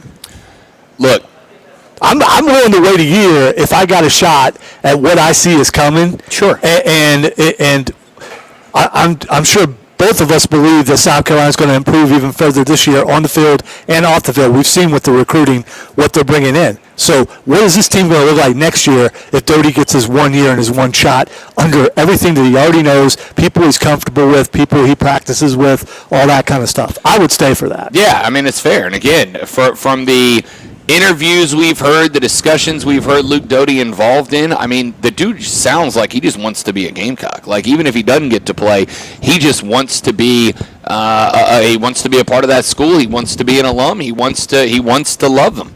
And I get that. I respect that, right? Like I have said, I got zero issue with guys hitting the portal. yeah, I wanted to play here. It's not working out for whatever reason. I'm not making the NIL money that I thought I was going to make. I'm not getting the PT I thought I was going to get. The coach sold me a false bill of goods in my recruiting process, and I recognize that now. I don't care. I think these kids have the right to have control over their own future, just like anybody else does when it's all said and done. But that doesn't mean I don't have an immense amount of respect for a guy who would look and go, look, if I get to be the guy, I might get to be the guy for one season. And let's even go one step further and say, if I get to be the guy and I'm anything but stellar next year, there's 3 guys under me on the depth chart that are maybe the future, right? I got a feeling Luke Doty would jump Lenore Sellers will jump Luke Doty on the depth chart before next season starts, because I think that kid is going to be something real special when it's all said and done. But look, none of that really matters. What matters is you got a kid who decided it's not for me.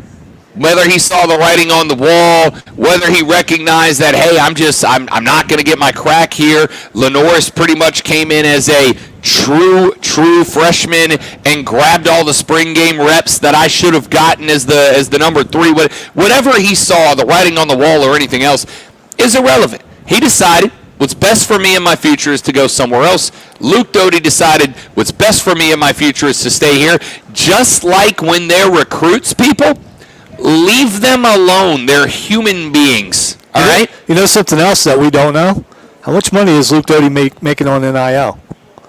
If he's doing pretty good for himself, why does he need to go anywhere else? May not be worth going anywhere. So, anyway, you end up seeing Braden Davis. He has decided not to pursue football at the University of South Carolina. One of 6 quarterbacks on the spring practice roster, the second quarterback to enter the portal after Jalen Daniels did. He will undoubtedly end up being added somewhere to do something, because the dude was not hurting for offers when his recruiting was open coming into college. He's going to have an opportunity to go somewhere and do something. He is the 4th South Carolina player to enter the transfer portal during the spring window, joining redshirt freshman defensive back Anthony Rose, redshirt freshman offensive lineman Colin Heinrich, and redshirt freshman defensive lineman Demetrius Watson. The Gamecocks have yet to sign any transfers in this spring, but did add 8 players during the winter period back in 2023. Not really all that surprising. You brought in 8 during the winter. You've had 4 transfer out. The numbers are kind of averaging out, and this is, look, South Carolina is not special in this regard. This is something that's happening at every college football program with the portal open. I don't know. I guess my point here, Zoe, is I saw this story break yesterday. I hop on social media. There's a bunch of people pushing a bunch of different narratives about transfers and this and NILs and that's and roster. Dude, this is just welcome to college football 2023. This is just how it is now. This guy decided this isn't in my best interest to be here. I want to go somewhere else. Good luck in your future endeavors. And see, that's the problem with this way of thinking. I don't like how things are now, but they are how they are. So you need to adjust how things are done. It's free agency. That's all it is.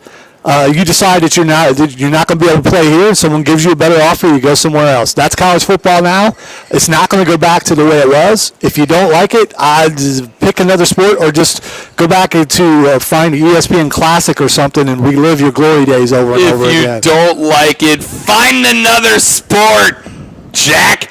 All right, let's take a break. We'll come back here in just a minute, wrap up hour number 1. Got a few more things that we need to get into and discuss. Speaking of, real quick before we go out, Nicholas Harbor, remember the big recruit running back South Carolina was able to sign, landed him over a bunch of other D1 schools, just got his first NIL deal before he's on college, got a deal with Hugo Boss to wear their stuff to his high school senior prom. Okay, why not? Why, hell yeah! Yeah.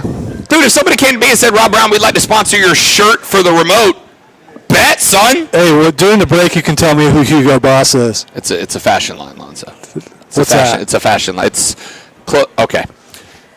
Coming up on the show, David Tepper is 100% in on the pick that Reich and Fitterer have decided is the consensus. We'll talk about that.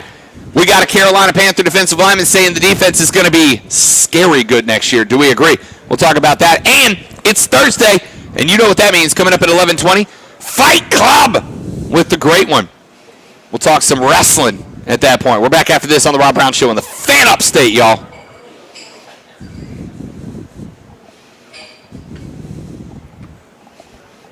Thanks, buddy. I was going to get that at the break.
Some tags.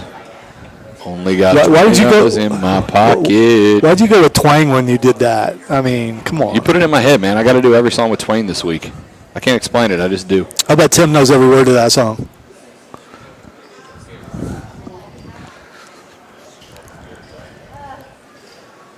What am I being a hater about, Miss Lisa? I don't feel like I'm being a hater. That was a long time ago, dude. Oh, it was. What was I being a hater about a long time ago? Wait. Mark, I can't. Who is that? Nice to meet you, Mark. You turned it up.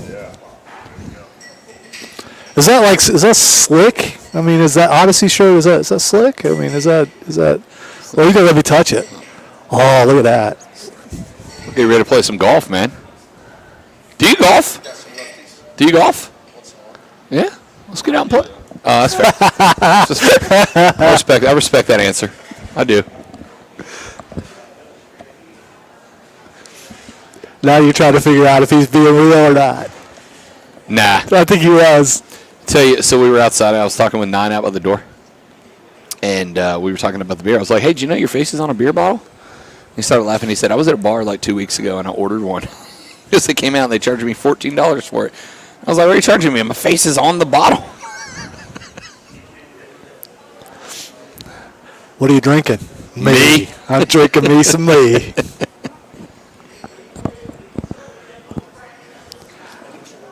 Maybe someday, Rob, you'll get your... One day. I'm just My name is ready for it. Rob Brown Lager. It's right there. Rob Brown Ale. It's right there. I'm just trying to keep my face off the back of the milk carton. Are we coming back, T? Sounds like it. Yep. Ladies and gentlemen, the Rob Brown Show is on your radio, wrapping out our numero dos right here on the Fan Upstate, live from Twin Peaks, Woodruff Road in Greenville. You just scared the bartender. I saw that. He said, I saw that. He's going to come back here. We're going to see a straight-up bar fight. I always kind of feel bad about it. Yeah, I mean, once this place starts filling up in about 10 minutes or so, it probably won't be. It still will Listen, be. I've never been in a fight in my life. All right, I've never been punched, but I have to tell you, I have, for as long as I can remember, had this weird fantasy. I want to be in like an old school Western bar fight, like just the whole bar. Hey, look at how these chairs are made. Let's not do it today. No. The design of the chairs in Twin Peaks gives you that kind of feel. Wait. I have a story I wanted to bring up to you, Zoe. Uh-oh. I want to talk Panthers. Okay. All right. But you just reminded me of this story. Speaking of Panthers, you want to win a autographed Panther helmet by J.C. Horn or Ike Ekwonu or Shaq Thompson, you should come down to Twin Peaks. You really should. And the sooner the better. We'll tell you about that in a minute, but I got to give Lonzo this story. Anthony Edwards is a guard for the Minnesota Timberwolves. After the T-Wolves lost Game 5 to the Nuggets completed the gentleman's sweep 4-1. Anthony Edwards was headed to the locker room. And Anthony Edwards was not super pleased about, well, frankly, anything at all. Somebody done said something to Anthony Edwards, and Anthony Edwards decided the only correct response was to go full Jeff Hardy, pick up a folding chair, and start throwing it at people. Anthony Edwards threw a folding chair at somebody and ended up hitting 2 female employees. He's been charged with assault. Oops. Wow. Oops. So they actually charged a player for doing that? Correct. Huh. Cited for third-degree assault after he allegedly swung a chair that struck 2 female employees following the team's series-ending loss to the Nuggets on Tuesday night. This team put out a statement that said, quote, "We are aware of the alleged incident regarding Anthony Edwards following Game 5 in Denver and are in the process of gathering more information. We have no further comment at this time." Edwards is scheduled for a June 9th court date in Denver, according to the citation. Third-degree assault is a Class 1 misdemeanor in the state of Colorado and is defined as, quote, "knowingly or recklessly causing bodily injury," end quote. If convicted, Edwards faces possible jail time and a fine of up to $1,000. All right, so that's third degree. What is second and first? I mean, I don't know how whipping a folding chair like Stone Cold Steve Austin is anything but that. Well, maybe it's because he threw the chair. So if he was holding the chair when he hit somebody, then maybe it's first degree. But because he let go let go of the chair, it becomes third degree. Not funny. No, I'm not looking. I know what it is. I am not looking. Roy just walked over to the table and handed us some tickets to see Air Supply.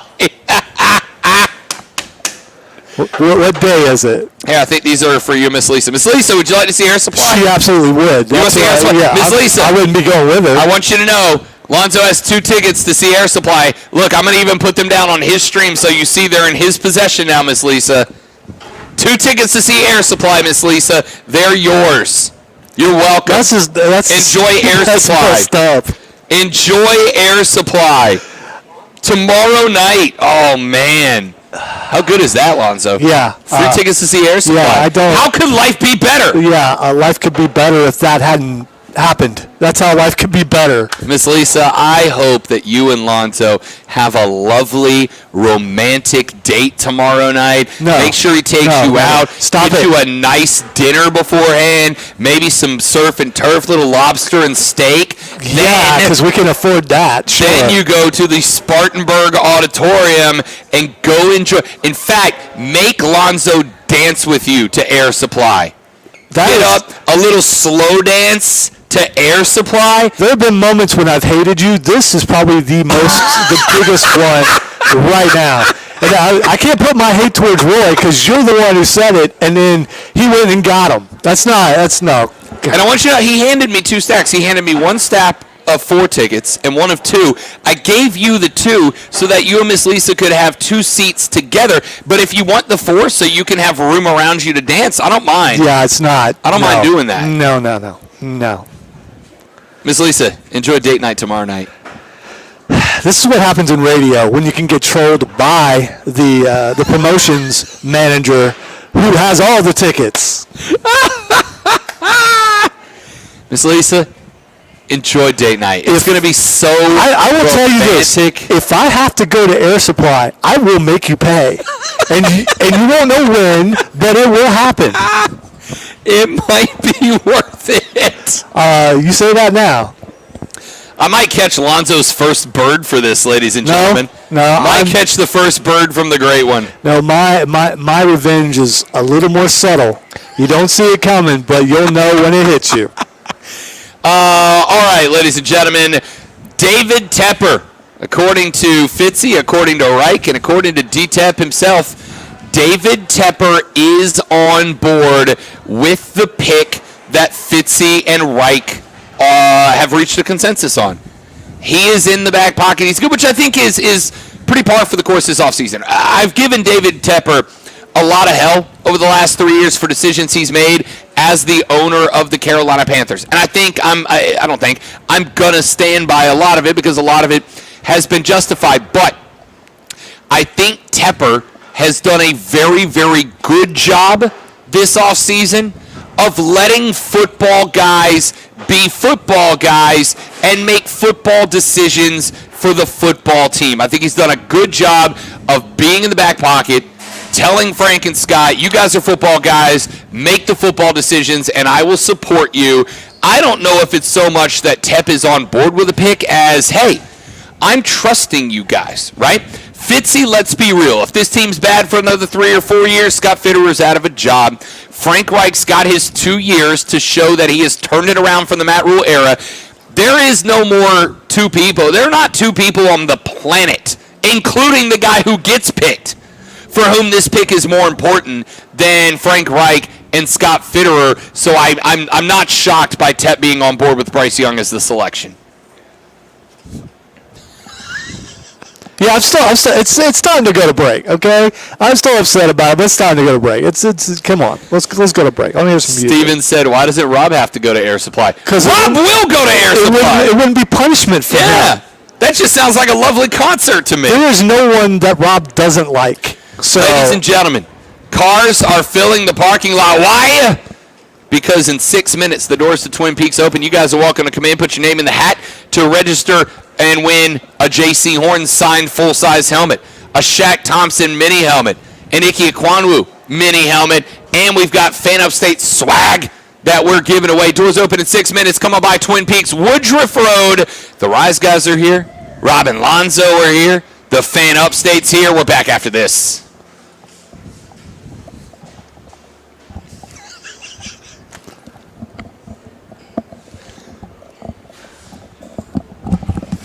you're enjoying this a little too much. You're enjoying this way too much. Why wouldn't I? It's hilarious. Oh, it's funny if it happened to somebody else for sure. What's up, big dog?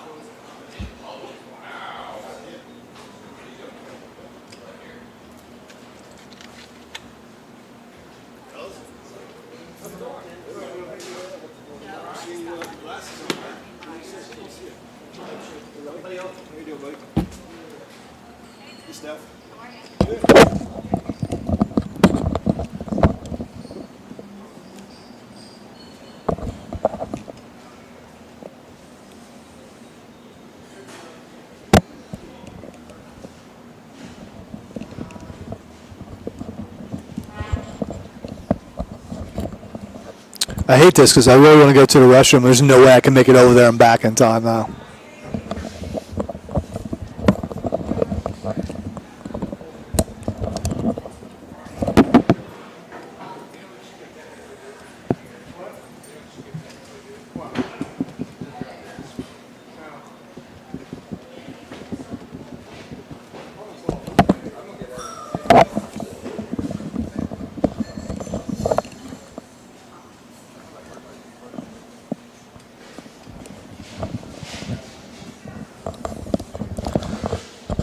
So some older people have just entered the establishment. This could be a problem because Rob will scare them half to death.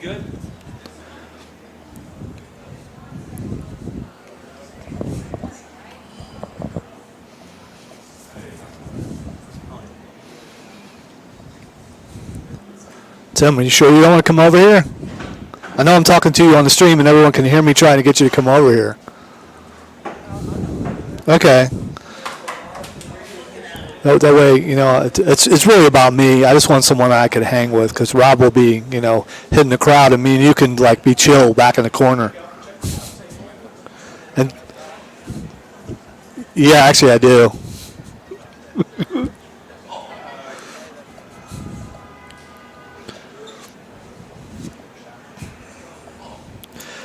That's mean, Roger, but I don't think that's going to be the case. You guys have never been in a place, or more than likely you haven't been in a place where Rob is, to experience the volume level. It's the DBs that come out of that man are amazing. Oh, great. They just turned on music. That's going to go real well for the next hour. Can you hear the music bleeding through? You probably can because of his mic is on. Who am I kidding? Rob's going to drown out the music. Never mind. I am going to suffer because it's country. Yeah, Yeah. Yep.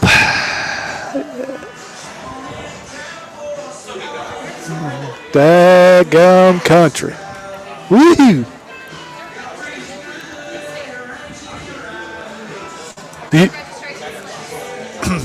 You might need to call ACC Karen. That's a good idea.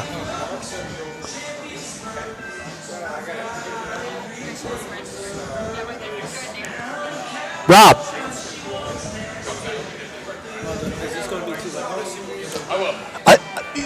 You know, I was thinking about this, but Rob is so loud, he's going to drown out any music that's on. I think we're good.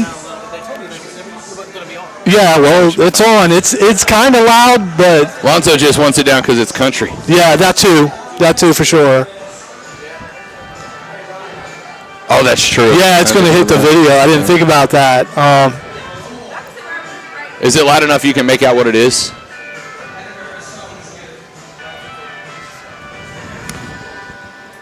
The third, the final, the best, the money hour of the Rob Brown. It's not time yet, Rob.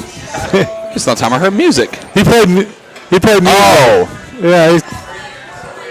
I got. That's all good. I got pumped. I was ready to roll, baby. It's like a false alarm, for sure.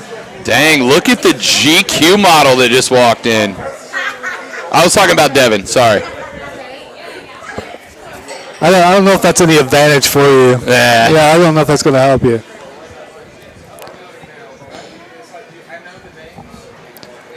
Let us hear the music, Tim. Tim, let us hear the music.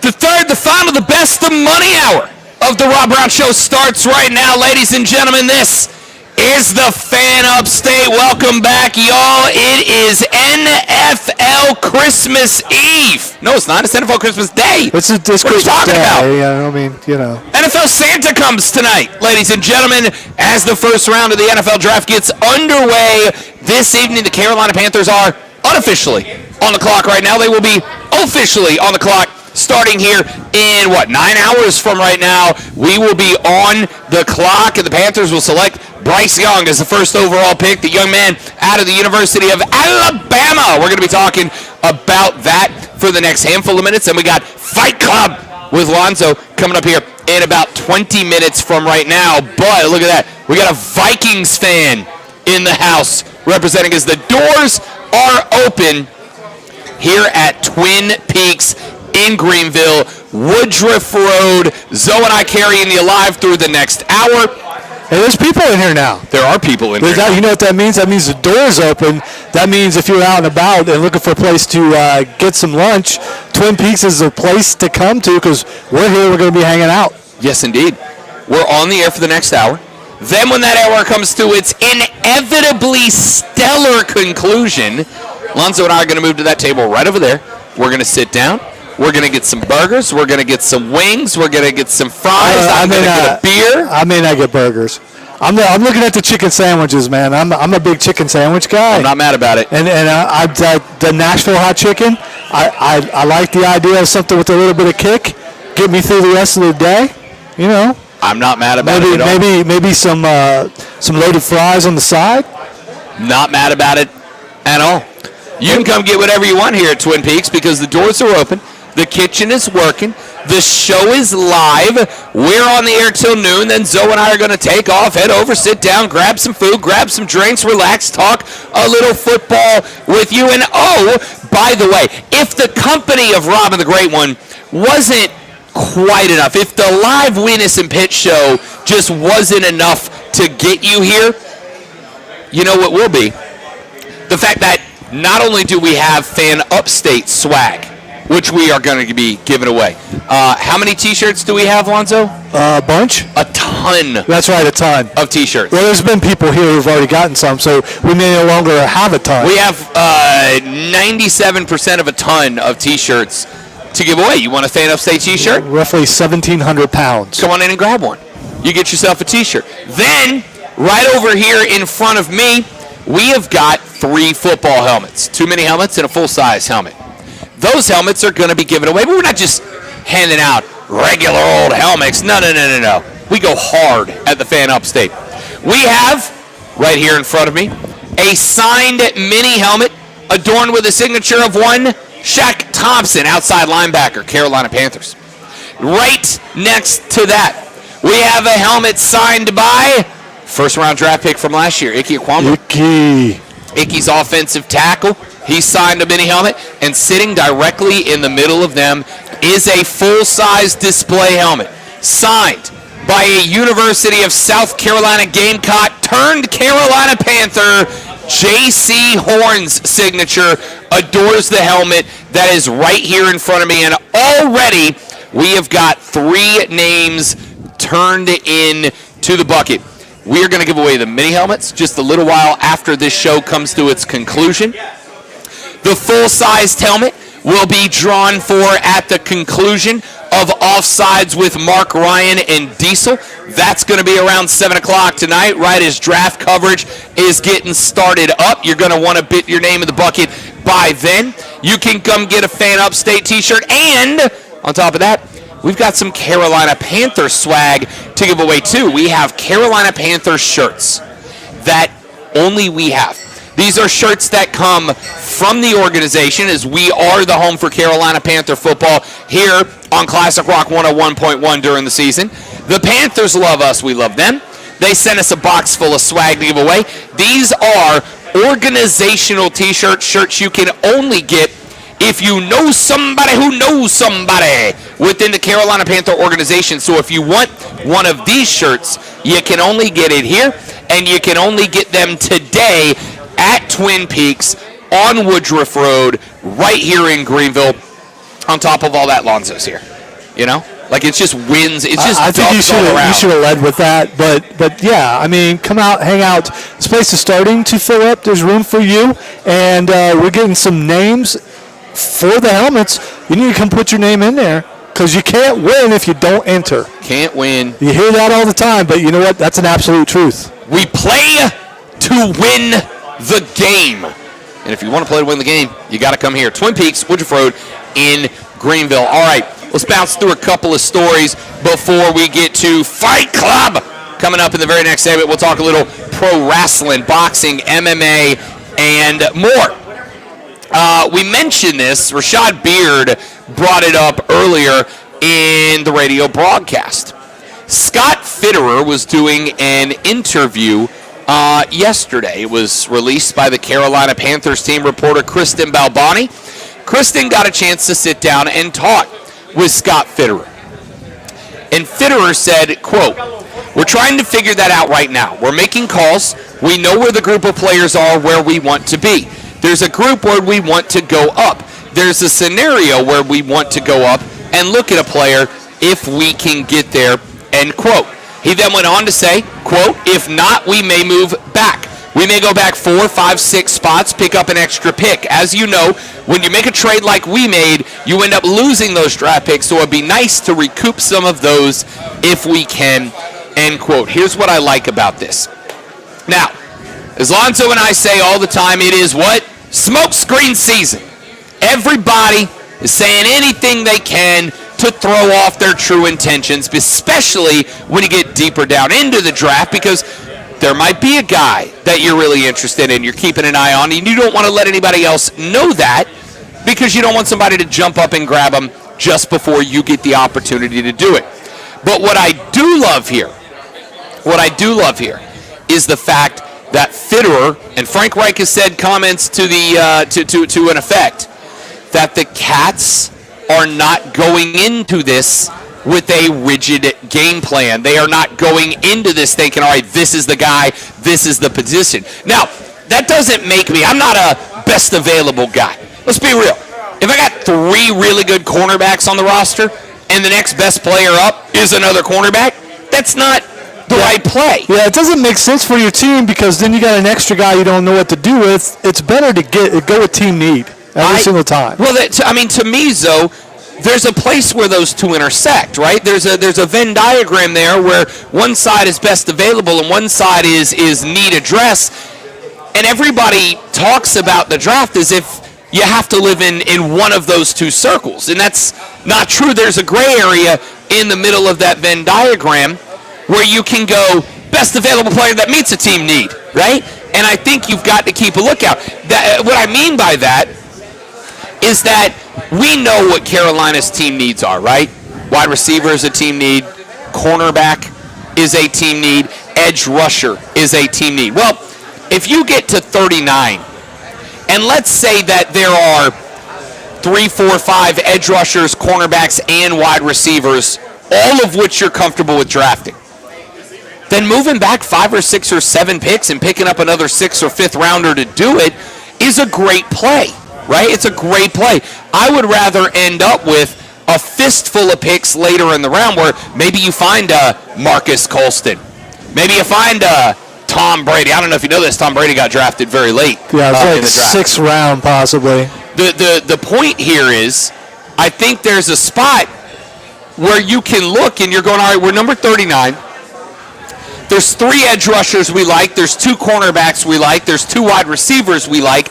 There are 7 players on the board right now we'd be happy with to pick 79.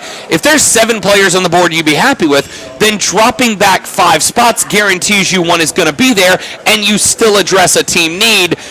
The point of all of that is I like a team that is not only willing to be fluid when they start getting into the later rounds of the draft, but plans to be fluid when they get into the later rounds of the draft. All I can say is, and I've been saying this since the season ended, the compliment here from me is not, hey, I think the Panthers are going to be good next year, because I do. The compliment from me is, as a Saints fan, I think Carolina's going to be the best team in the division next year. And that's saying that's Rob talking to you as a Saints fan, not a radio guy. As a Saints fan, I think Carolina is the best team in the division next year. And that's before we get to the draft. If they go Chief Nakahama and have a phenomenal draft here, this NFC is suddenly a reality for Carolina. I believe that. And let's face it, they absolutely have the potential to do really well in the draft. They've done well in the drafts historically, especially the last 3 or 4 years. I mean, sure. Even with Matt Rule at the helm, the draft wasn't the problem. Right. I mean, you think of some of the guys they drafted, from Cam Newton to CMC to Luke Kuechly. I mean, some of the guys that potentially could go into the Hall of Fame eventually. So what are they going to do at number one? Are they going to make the right pick? We're going to see. Could they make the wrong pick and end up not being as good as you think they are? At number one, could picking potentially someone who's, let's say, shorter, and they don't pan out, can this team still win the NFC South? You know, you ever met anybody who's won the lottery before? No, actually, I Okay, haven't. I have. Wasn't a big lottery, a couple $1 million, but I met somebody who won the lottery. That's pretty big to me. Here's the way it looks from where I sit. Any quarterback you take. The only way the Panthers lose the draft is if they don't take a quarterback. We good with that? Is that a fair statement? I agree. If you get the shock of shocks, and the Panthers come up tonight and they go with the first overall selection in the 2023 National Football League draft, the Carolina Panthers select Will Anderson, linebacker, Alabama, then we'll have a problem, right? The only wrong pick is anything but a quarterback. Now, we can rank the quarterbacks that we think are the right quarterback pick, but a quarterback is the right pick here. Because certain quarterbacks you probably could have had a chance, being further down the line. Sure. Instead of trading up to number one. Sure. Now, again, as I've mentioned a number of times, I don't think when the Panthers pulled the trigger, because remember, they were in a race. Chicago was talking to at least two other teams at the point in time that the Panthers put enough on the table to grab the number one overall pick. So, yeah, it's a nice sentiment to go, you can't go to number one and get a project. Like, sure, but keep in mind, they didn't go to number one to get the best quarterback. They went to number one because that was probably the only pick available. No one else between 9 and 1 has moved yet, right? Now, maybe it's because they haven't had an offer, but we know of at least 5 teams that have been trying to move up, and none in the other 8 have, which means that the number one was the only one that was available. Now, do I think we're going to shock the world and go Anthony Richardson? No, I don't. Or Will Levis. Or C.J. Stroud. Wait. So the Will Levis thing's a lie then? Yeah, I think that maybe got a little out of control. He told people that he was going to go number one, and Carolina already told him, according to Reddit. God, you Reddit loser, Lonzo. Who reads Reddit and takes it seriously? Someone who found a Reddit doctor and said they couldn't eat mayonnaise. That's who takes Reddit seriously. That guy was real, though. That guy was Was he? Yeah, he was legitimate? Yeah, that guy was very... Yeah, you could tell. He was... You saw his doctorate on Reddit? Yeah, he was very... I trusted him. He had doctor in his name. He can't lie about that on the internet. Yeah. Anyway, the point here is we can argue whether C.J. Stroud or Bryce Young is the right guy. You think it's C.J., I think it's Bryce, right? And here's the thing. We could both be right. They might both be Hall of Famers at the end of the career. We could both be wrong. They might both be out of the league in the next 3 or 4 seasons. There's no way to know. It is a crapshoot. It is a lottery. The best you can do is take a look at all the video, all the tape, judge the competition, figure out the relative stats of both based on who they played, when, where, why, and how. Look at the coaching they came up through. Look at the talent that's around them. Take all of these different variables to build a profile, and you're still in a crapshoot. This is one thing that I'm going to go ahead and tell you is the reality on my end. If we get 5 years from now, and Bryce Young is tearing it up for the Carolina Panthers, and C.J. Stroud's washed out of the league, you will never hear me go, I told you so. I told you so. Why? Because we're all just taking a crapshoot here. Now, you make your best bet. It's like gambling, man. You take all the information available to you, you put together your thought, you get your take, you make your bet, and I will tell you, as the chief gambling expert on this radio station, not a good one. Well, because you have your own show. Nationally syndicated, thank you very much. Sort of thing. As the chief gambling expert on this radio program, I will tell you, you know what my number one piece of advice to new gamblers is? Wager what you're comfortable with, because you're going to lose, and don't chase your losses because you're going to lose. It is a gamble, and gambles lose. Unless you are really good at them, for most people, gambles lose more than they win, right? So, all you can do is put together the best profile you can put together, give it the best crack, and hope you get the right guy and coach him up the right way. The advantage that you have in Carolina, that you don't have in Houston, that you don't have in Arizona, that you don't have in a handful of other spots, Chicago, is you've got an offensive-minded coach who knows how to work well with a quarterback. And that is why, if I was the GM of Carolina, I'm absolutely telling Frank Reich, you pick the guy that you think is the right guy. Whereas if I'm the GM in Houston, and I've got a defensively-minded coach in D'Amico Ryan who's never played quarterback a day in his life, I got a little more control. I'm a little more hands-on in the pick that we are making at number 2. I'm intrigued, is all I'm saying. I don't think there's a right or wrong answer between Bryce Young and C.J. Stroud. I really don't. I think there are advantages to both. I think there are negatives to both. I think we can sit here and argue till we're blue in the face, but Lonzo, let's call it what it is. We're both shooting a half-court shot and hoping we make it. Absolutely. And all you can do, just like the GMs and everybody else picking tonight, you can look at what they did in college, you can look at your testing, you can look at your interviews that you had with it, but this is hiring someone to do a job where you're I don't know, 75% sure they're going to be able to do the job, because it's hiring someone to do something at a level they've never done it before. And there's pressure that goes with it. There's speed and everything else that goes with it. So it is, without a doubt, a gamble. Some guys are really good at it, and even those guys make mistakes on occasion. Sure. Look, I'm going to tell you right now. Last weekend, I bet for the Cycle, the nationally syndicated baseball gambling show hosted by Cody Decker and yours truly, Rob Brown, on the BetQL Network.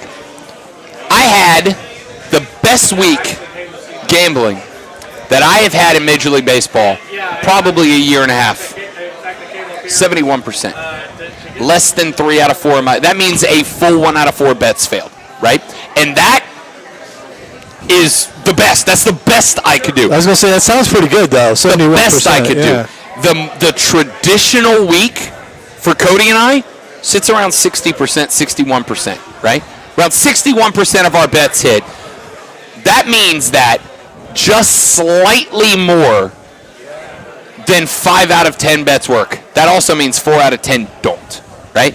It is a crapshoot. The best you can do, and this is why, with those bets, I tell people who listen to the show, Cody and I are likely gonna hit more bets on baseball than somebody who doesn't watch baseball, who tunes in and just kind of plays it by gut, right? Because we are baseball guys, and we're watching the baseball, and we're crunching numbers, and we're analyzing, we're paying attention to all this. If you got one guy inside the top 5 that is the Cody Decker and Rob Brown of NFL quarterbacks, it's Frank Reich. That's the guy. That's the expert of the group. He gives you the 6 out of 10 instead of 4 out of 10 possibility of being correct with this call, which is why, listen, if I get shocked tonight and the Panthers go C.J. Stroud, I'm not going to throw my headset on the ground and be mad about it. I'm going to go, all right, if Frank Reich feels that's the guy, all I can do is trust him. And if he's wrong, we accept 3 more years of mediocrity. It's really that simple. Let's take a break, ladies and gentlemen. The doors are open. The tables are filling. We're live at Twin Peaks on Woodruff Road here in Greenville. We got the J.C. Horn full-size helmet to give away. We got the Shaq Thompson mini helmet, the Ike Ekwonu mini helmet we're giving away. We got Fan Upstate t-shirts. We got Carolina Panther t-shirts we're giving away. And all you got to do is come by Twin Peaks. We are on the air till noon. Then Zoe and I are going to be hanging out for a while after that. Come by, have some food, have some beer, get some stuff, hang out with us. It's Rob Brown. It's the great one, Lonzo. It's the Rob Brown Show live from Twin Peaks, Woodruff Road, Greenville. It is the Fan Upstate.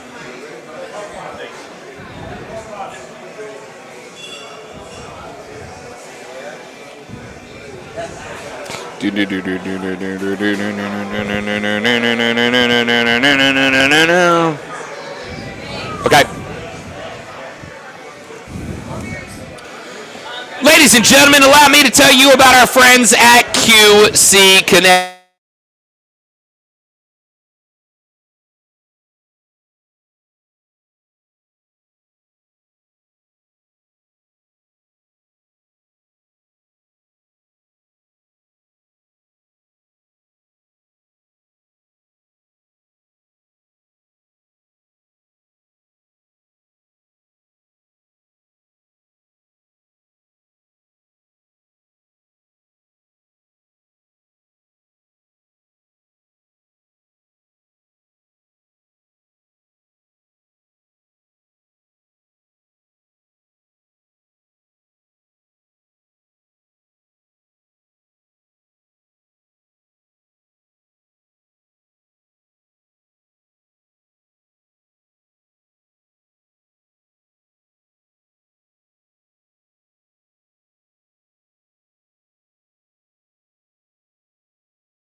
Welcome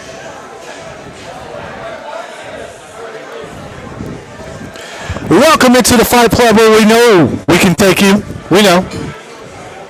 You want some, come get some. I'm talking to anybody in the building. We're not talking about anyone coming in the. You need to be real careful what you say right now. We can take anybody at 25 Garlington Road. There we go. The other radio station. That's what I'm talking about. I'm not talking about anybody, because there's some formidable people in here. I'll say, I'm looking around. There's at least 3 or 4 fellas that would whoop my. Yeah, well, speak for yourself, but still, I mean, you know.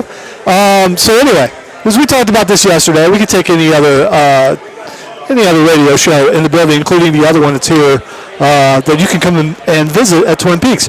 By the way, Rob just showed me something. So Israel Adesanya was fighting with a torn MCL. That's a tough dude. Suffered a grade 1 MCL tear the week before his KO of Alex Pereira at UFC 287. A week training and then fighting on a torn MCL. No! Well, let's face it. They're tougher than probably anybody you know. I mean, ever. Except for maybe Roy Jones Jr. I mean, you know, you got to throw him in there. Roy's a G. Yeah, but those kind of guys are wired differently, and they want to just keep doing what they're doing.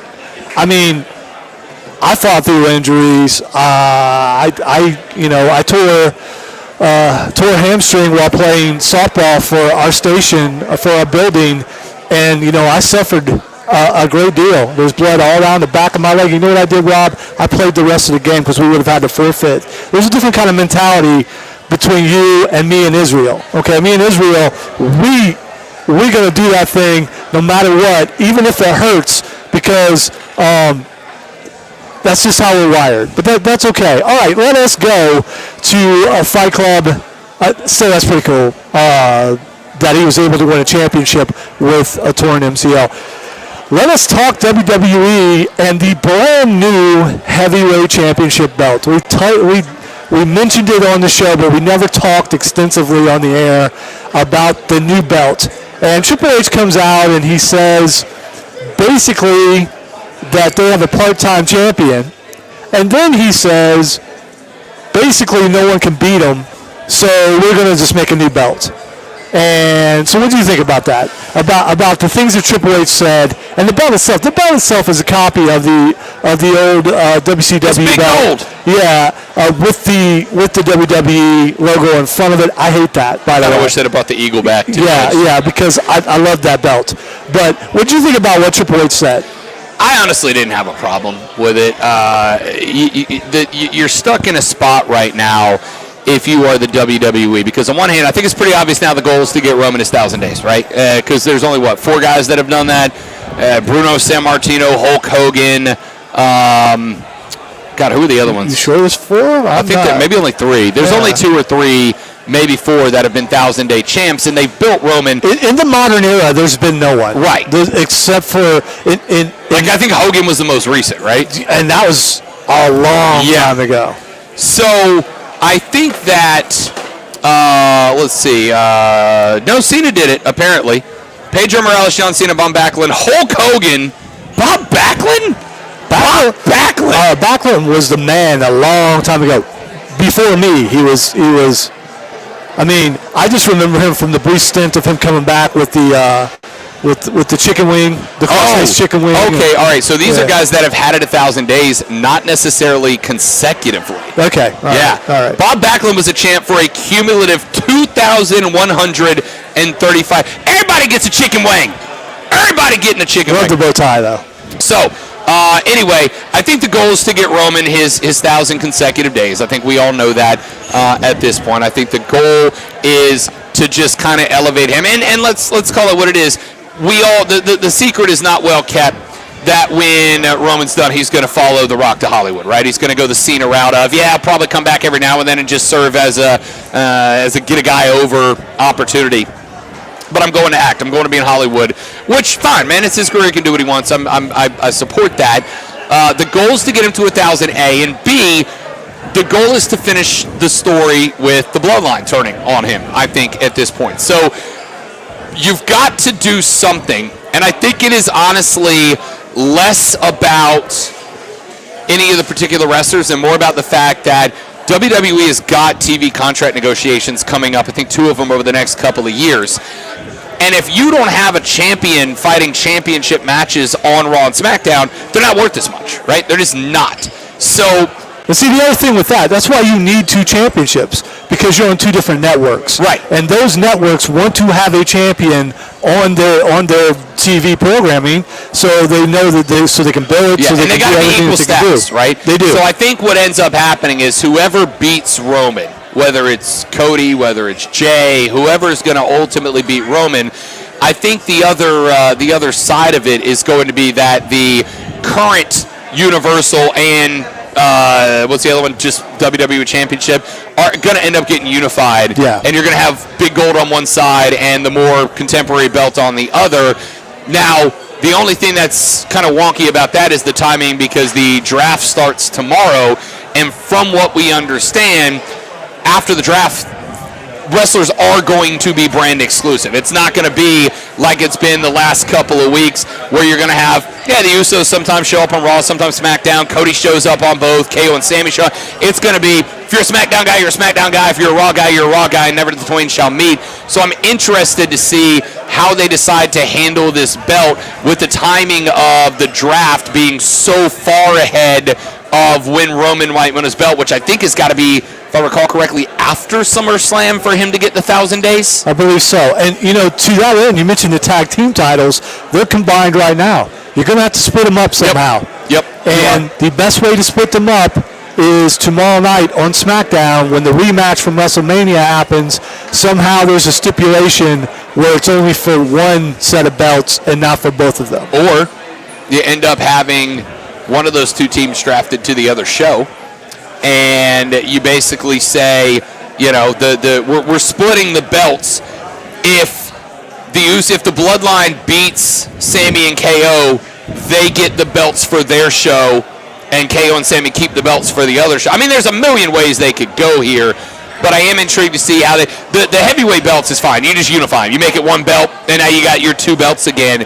The tag team belts, how you split them up is going to be very interesting. You know what's something you could do? And just think about that as you're talking.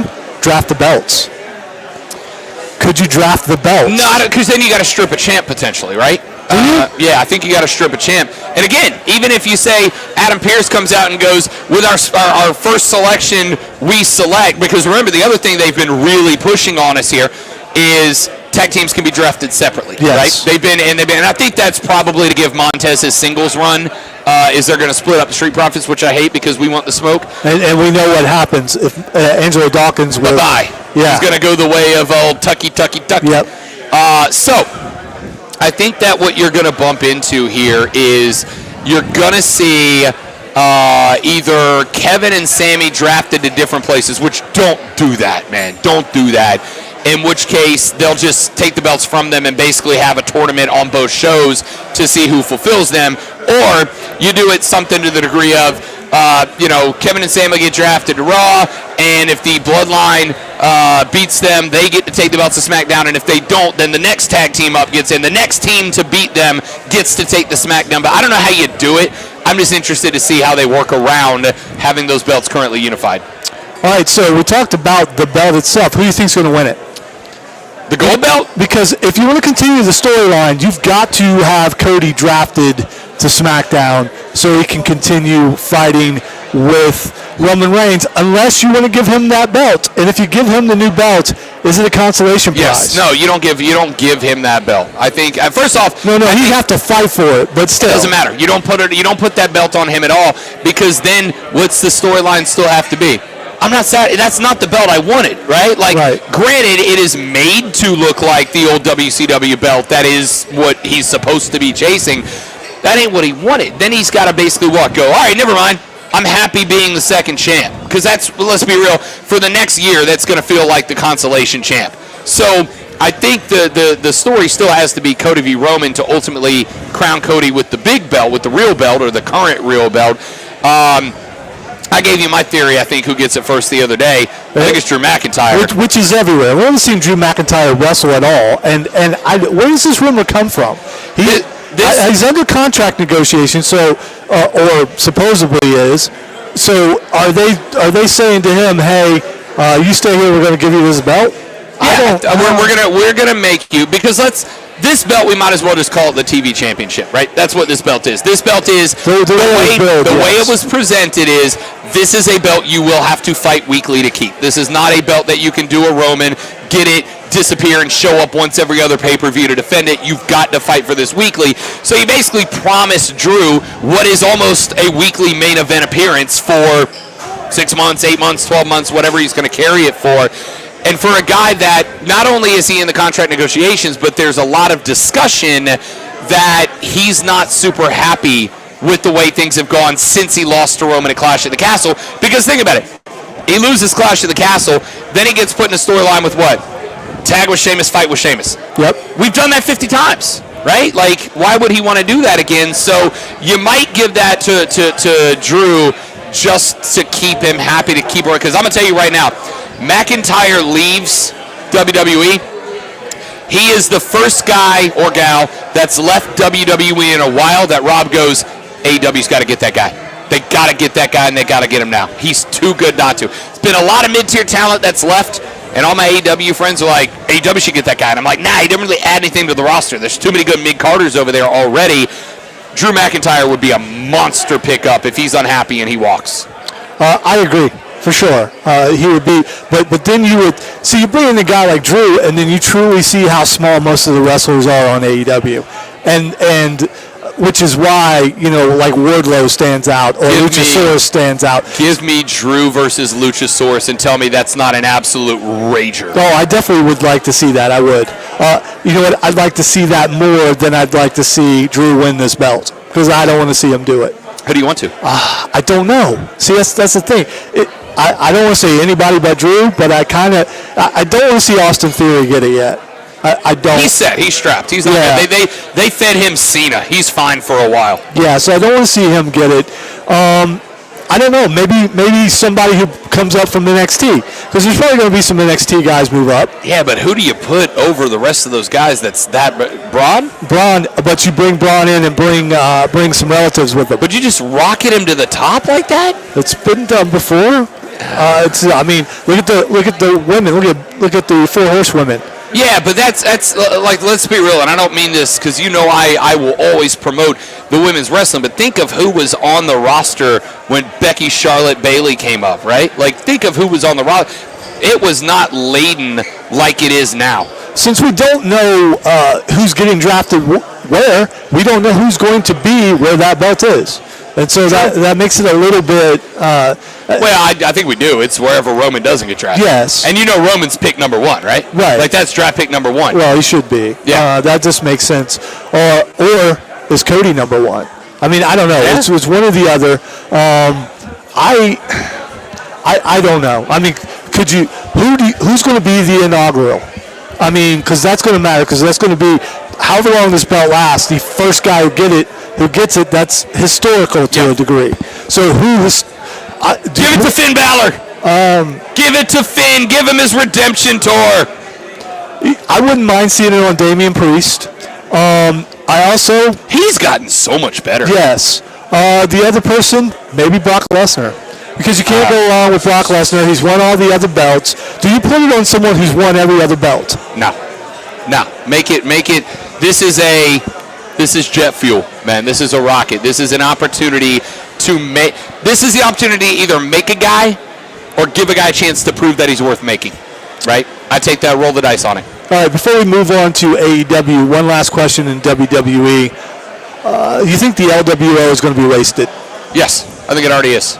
Why have they come out and what have they done other than open their song with a tribute to Eddie? What have they done so far? That if you were going to bring back you know what the problem is? The problem is the same reason the LWO went away in the first place. Vince don't like it. The timing was very poor in that they started the gears to put that in motion. Then Vince comes back. Listen, I have been in my head trying to rectify, like, okay, Triple H is going to make a bunch of bad decisions. Anybody in that job is going to get something wrong here and there. So it's easy to just go, the stuff I like is H, and the stuff I don't is Vince. And that's just how it is now. But Vince has, especially for a guy that is now facing another handful of lawsuits, this time for some pretty gnarly discrimination cases that have been brought forward. For a guy that killed off the LWO the first time it was a thing, and a juggernaut at the time, it does not surprise me that they bring up Eddie's thing, they make a dope new song, they've got some young talent, they got Ray to lead them, and what happens? They're jobbers. They're jobbers. So far. And again, we don't know what's going to happen with the draft. I like having another faction like that, but you want to see them get some wins. Got Aaron Rodgers in a Jets jersey just looks so weird. Well, the haircut looks weird. He did. He cleaned up. Yeah. That cleaned up thing. What happened to the Mushroom Shire? That cleaned up thing is a point of view. Some people, like back in the colonial times, would have looked at that and went, "What have you done to your hair?" Yeah, so I mean, all you guys, we've got to have the little boy haircuts. Where's that come from? Listen. He's following popular trends, and if you want to stick with that trend, you go ahead. Look, I dare to be different. social trends are trends for a reason. There is a professional haircut. I don't have one. You don't have one. That's okay. We're still professional. I have to say, we both look very professional today. That's true. I'm killing. Even it. though this swoop. Look at this swoop. Yeah, even though I have a ponytail, I keep my size tight when I put it back. I'm acceptable in your circles. That's fair. Yeah, and my circles are very loose. Yes, loose circles. All right, Roderick Strong is now all elite. Last night he shows up to help save Adam Cole. Baby! And there's still someone from Undisputed Era who still works there.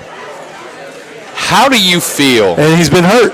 How do you feel if you wake up this morning and you're Bobby Fish? Especially all the things he said after he left. Yep. Bobby Fish burned the bridge to AEW, and now the All Elite are back together, except Bobby Fish. As soon as Kyle O'Reilly comes back, yeah. And do you still put those guys together with the Elite, or do you keep them separate and keep them? Why not? Yeah, you gotta listen. Finally, there's a genuine threat to the JAS. This is great. Tell me you don't want that war? I want that war. Well, not just that, but the Blackpool Combat Club also, which they're feuding with right now. Faction wars! Yeah, so they're feuding with them right now. By the way, did you see them smoke the blogger guy last night? I did not. So they had... Oh, yeah. RJ City. Yeah, I did see that. They had blogger guy that they gave a segment that they would normally give to Renee, and Moxley just racks this guy like he's a veteran wrestler. It was incredible. I'm not a fan of the Screwdriver. Would you take that bump? Hell yeah! Making the money he makes? Hell yeah! Sure. We assume he makes a lot of money. He probably does. So the Screwdriver I'm not a fan of because the danger involved with that, I'd rather have the crowbar coming at me than a Screwdriver. Because one little slip, one little thing, and next thing you know, they're actually stabbing somebody. Although Takeshita did get a little color last night. But anyway. All right, that's it. We need to take a break. We do need to take a break. When we come back here in just a minute, I will tell Lonzo that was 71 votes in. 70% of the people voting have selected Lamar Jackson over Brock Purdy as the quarterback they want if they're the 49ers. I'm just surprised that almost a third of the people said Brock Purdy. Yeah, they're all lying. That's the surprise. They're all lying, the ones who voted for it. Let's take a break. When we come back, we will tell you all about how you can not only come hang out with the great one, but also I'm here, and get your opportunity to win an Ike Ekwonu signed mini helmet, get your opportunity to win a Shaq Thompson signed mini helmet, and your opportunity to get a full-sized JC Horn size helmet. Come pick up your swag and more. Rob Brown, the great one Lonzo, T2, the Timinator on the board. The Rob Brown Show rolls on after this. It is the Fan Upstate.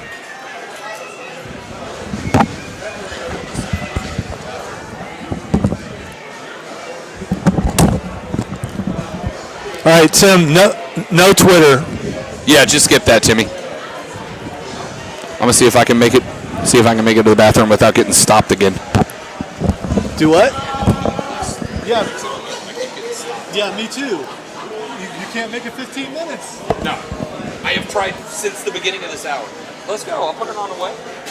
Well, go ahead and go. Let's see if you can make it. Yeah, I'm good.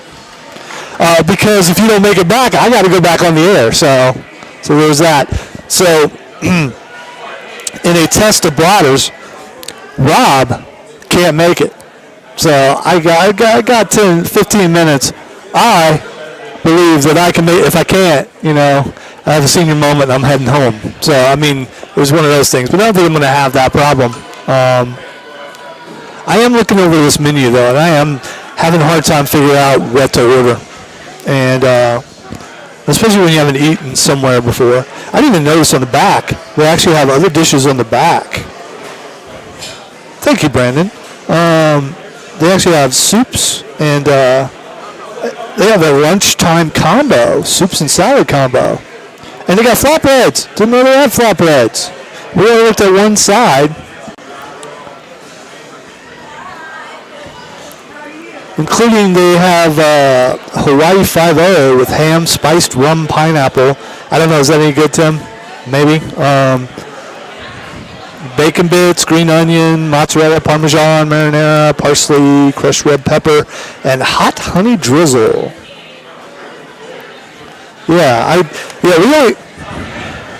Well, of course it is.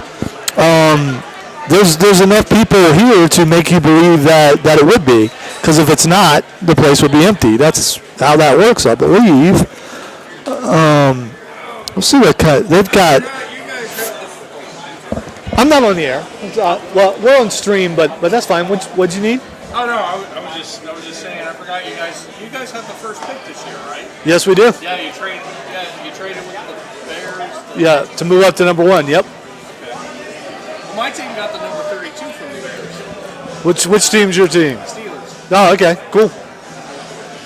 The Panthers are one of my team. I'm also a Chiefs fan, so. Chiefs? Yeah.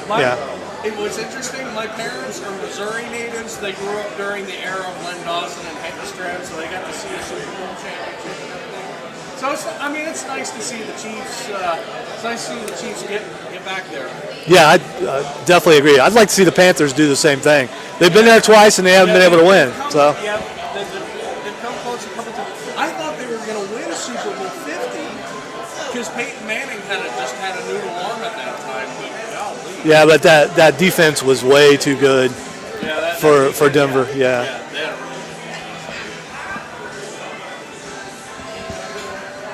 Anyway, I'm going to sit down and let the buzz wear off. I have an empty stomach. Gotcha.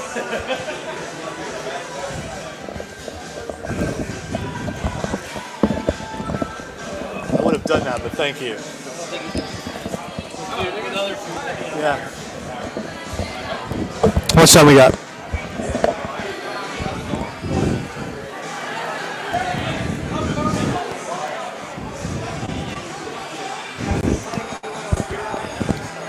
Ladies and gentlemen, what are the odds that Rob makes it back from the bathroom in time?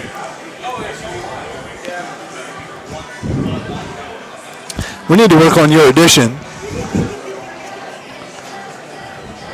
He made it back. What do you know? He was fleet-footing it. He knew. I'm quick, baby. He had some moves. He was using his wiggle back and forth in between stuff. My 40 time was terrible, but that 10-yard dash, look out, boys. I'll get you in the 6-yard dash. Okay. 1 minute.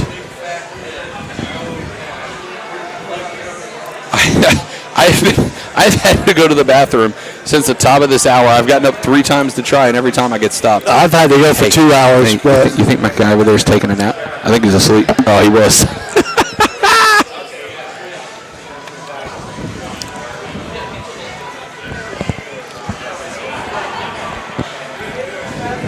Trying to figure out what kind of sport it looks like I should be broadcasting right now. Probably darts. I'm thinking darts or something like that. You any good at darts? I think you used to be okay. Of course you are. Why are you wanting to start a fan up? No, I suck at darts. Oh, okay. Are you good?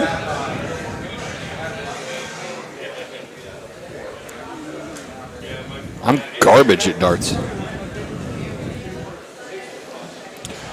Does it surprise you at all that I suck at darts? Yeah, it does. It absolutely does. I think Tim was also shocked when you asked us if we were any good at darts, because I was trying to say, looking at myself on video and stream, wondering what kind of sport it looks like I'm darts is a good doing thing. Play-by-play for, and I think darts. Darts is a good I thing. think darts or arm wrestling. Kind of a burly guy.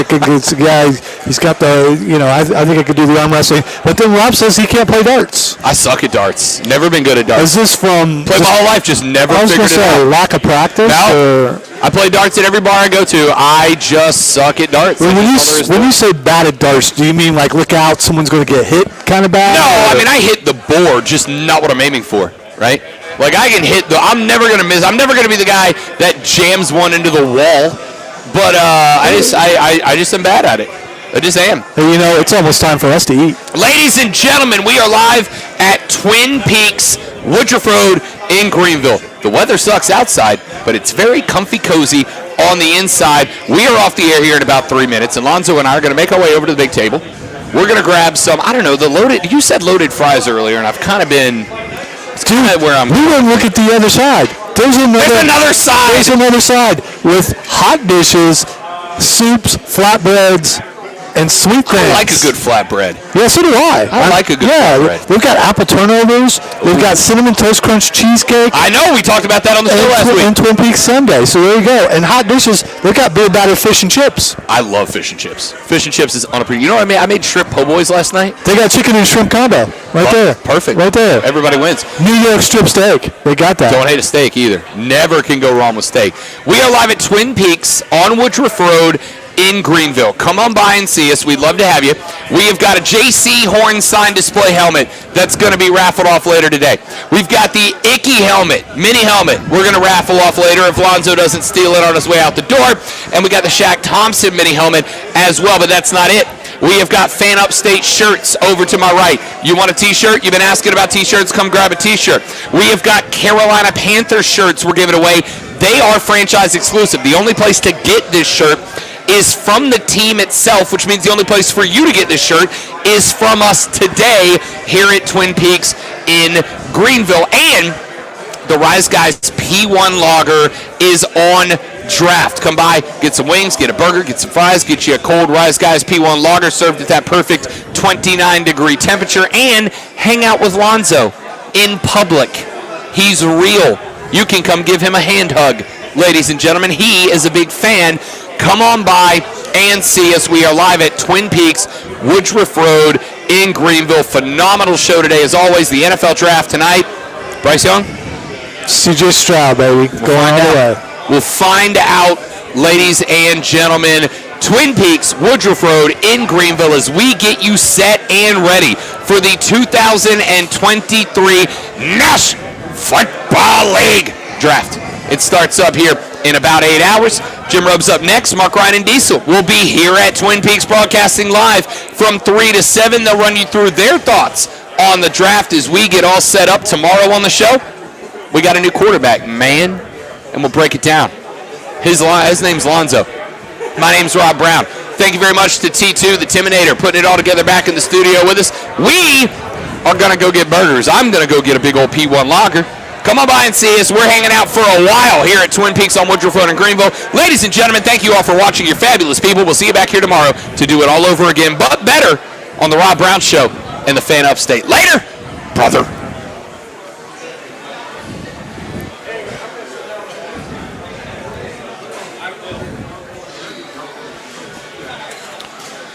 All right, dudes and dudettes, usually we hang out, but there's wings and beer. So we're actually going to hang out physically. Yeah. So if any of you watching on the stream want to come by, I'll be here for at least a couple hours. Come on by. We'd love to see you. Yeah, come on, T2. Tim's coming by, so there you go. Oh, now you got to come. Ladies and gentlemen, we'll see you tomorrow. Thank you guys for watching. You're all spectacular.